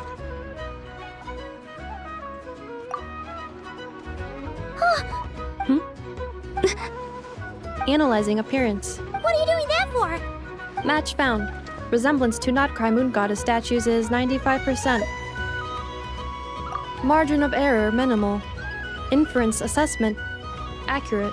Okay, all fixed. Did a pretty bang-up job if I do say so myself. It shouldn't break ever again. Also, about those Inefa. What was that last part, Aino? Those snazzy new components worked great, too. Huh? Who's that behind you? She kinda looks familiar. Have I seen her before? Whatever. The most important thing is, I hid those snacks Paimon gave me. That's right. Also, she wanted you to have these components as thanks for fixing the lyre, Aino. Ooh, let me see. Wow! These are rare. And so old. You sure I can take them? Yes. Thank you so much! If you ever need anything else fixed, just come find me. No need to be shy. Well, we got places to be, so, I know, Ineppa, we'll swing by some other day, okay? Oh, we've gotta get the damselette out of here, or Ineppa will recognize her for sure. Oh, sure. See you some other time. I gotta do some cleanup quick, or Ineppa's gonna find the snack crumbs. All right, until next time. I know. Yeah? Would you like to frame these components or preserve them in any way? What? Why would I do that? They appear to be gifts from the moon goddess. Huh? What are you talking about? Remind me to check your circuits later.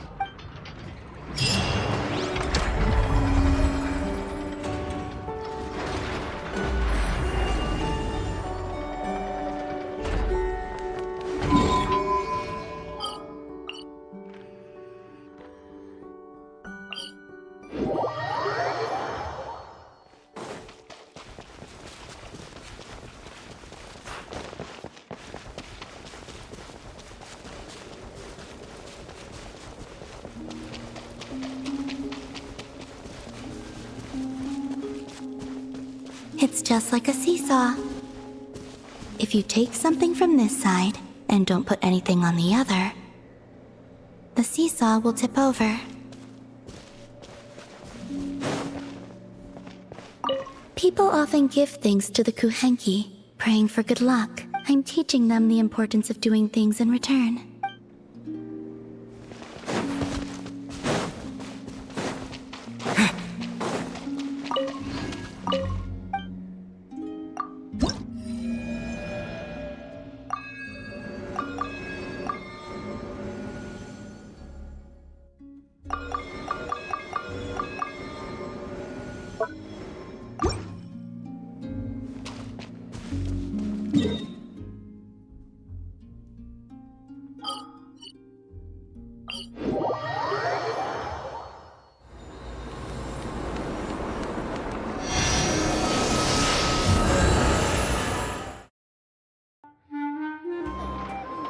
Newspapers, anyone? This book looks good. I'll take it. Wrap it up with the 2 from before. As you wish, Miss Nefer, though. And do forgive my forthrightness. The author of those other 2 books really shouldn't be relied on. Even in the Nasha Express, he stands out for how much he likes to run his mouth. Here, look at this.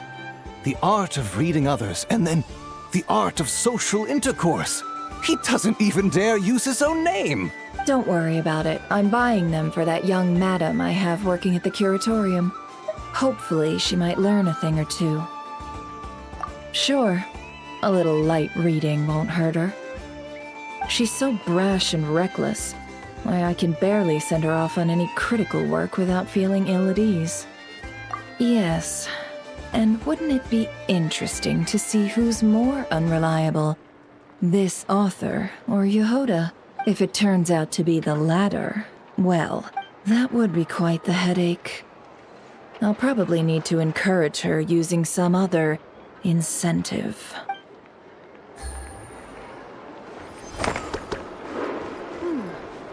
Now that I've finished all...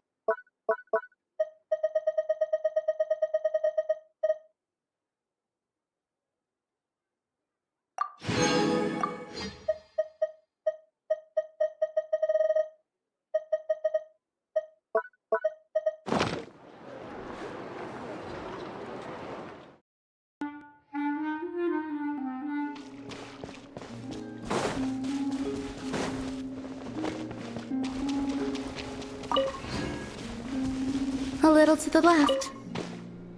A little to the right. Yes.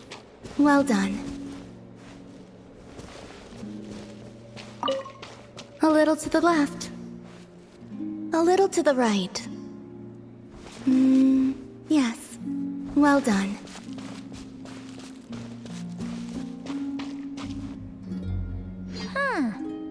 The atmosphere is a little unusual today. Are you decorating this flower field, Columbina? That wasn't me. It was them. You mean the Kuhenki? Yes. These stones emit a faint light upon absorbing Kuvaki. The Kuhenki are quite fond of them. So they just put them on the ground and play with them? Not exactly. Come over here and look. Huh? Ooh! It forms a picture when you look at it from above! That's right. I need to go collect some more. Oh, so you're heading out? Yes. I know just the place. It's graced by the moon, so these kinds of stones are abundant. Sure. Alright, then let's get collecting! We want to see what the finished picture looks like, too!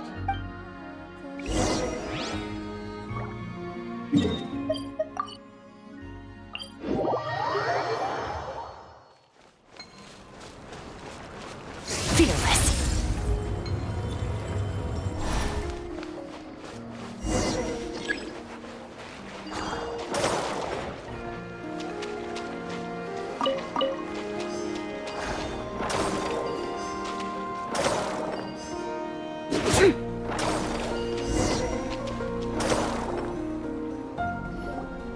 This should be enough, right?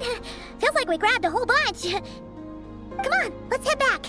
Can't leave that artwork incomplete forever, right? Ah!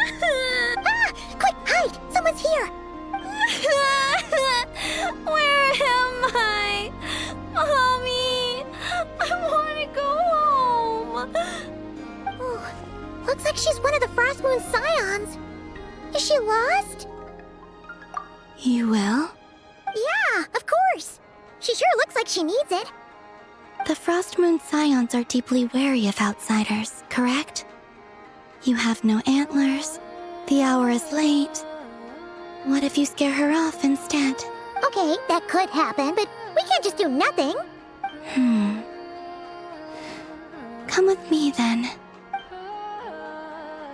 Huh?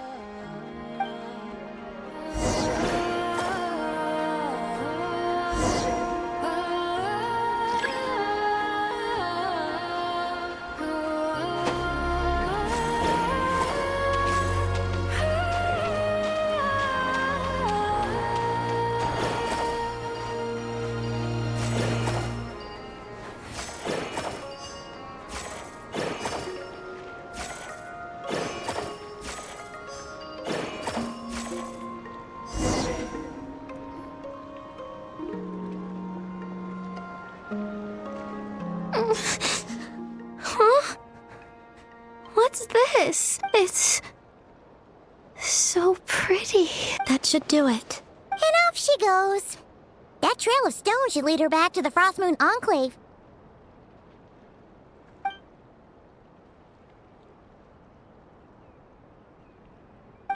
Wait, what about the painting? It's all right. We can finish it some other time. I like watching people find their way back home, to the place where they belong.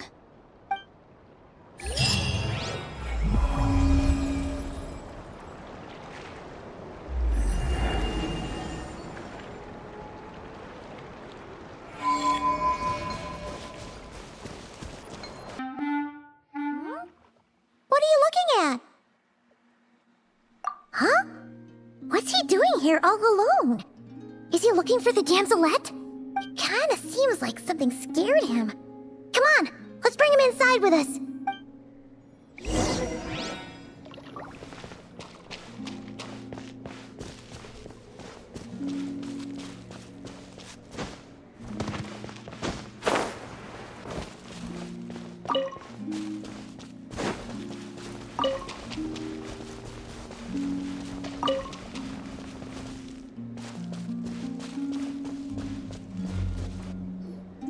Palomina? Oh, looks like she's taking an afternoon nap. Let's come back later then. No, wait! Don't go over there!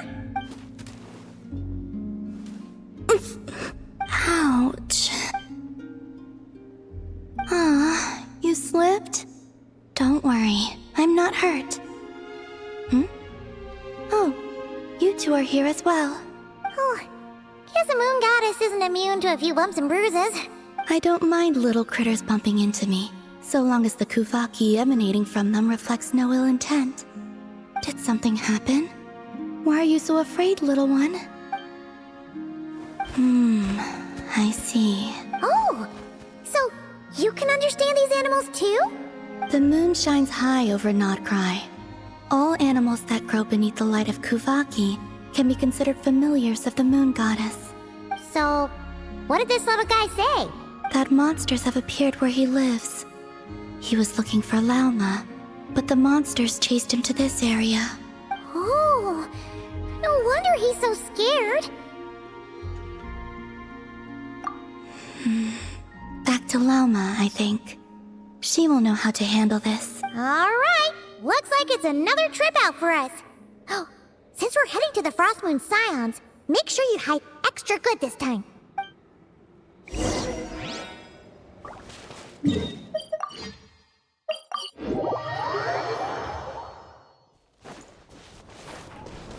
Try and stop me! Good idea. I'll ask Kunigunda to bring more fruit over later. She will need rest over the next 2 days. Huh. Looks like Lauma's busy right now. Let's give her a moment. I realized many years ago that the Moon Chanter is a figure of great importance to the Frost Moon Scions. Sometimes, I think their task is even harder than that of a god. Finally! She's got some free time. Let's... My lady, some of the defensive structures over here require your attention. Of course. I'll see to that right away. Oh, and off she goes again. She never gets a moment's rest, does she? Come on, let's follow them.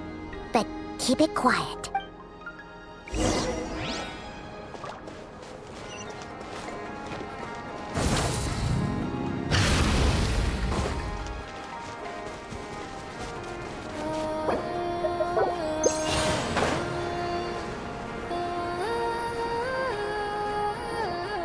This will do.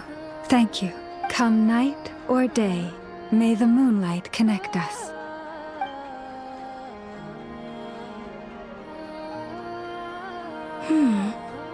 That saying has changed from when I last heard it. Hey, that person left. Come on, now's our chance. Lady Lauma! Oh, seriously? Huh? Thank you for your hard work. Excuse me for a moment. I will be back shortly. There is no one around. You can come out now. Wait, you knew we were here? How could I possibly miss the Kutar and her Kuvaki? Although I'm not quite sure why you're following me. It's quite unnerving, being observed at work like this. Oh, sorry about that. We wanted to ask you about something, but the time was never right. Hopefully we didn't stress you out too much. Ah, I see. Understood. I'll handle it. To be honest, after seeing how busy you are, Paimon kind of feels bad asking you to do more work. Oh, it's nothing. Such is the duty of the Moon Chanter. Now that you have seen all this, Kutar, what do you think of the Frost Moon Scions today? The atmosphere is much changed from how it was several centuries ago. It's a good kind of change. I'm glad to hear it, and I thank you for your kind words. Give me your hand. You too, traveler. Oh, why? I like the current prayer you use around here. Come night or day, may the moonlight connect us.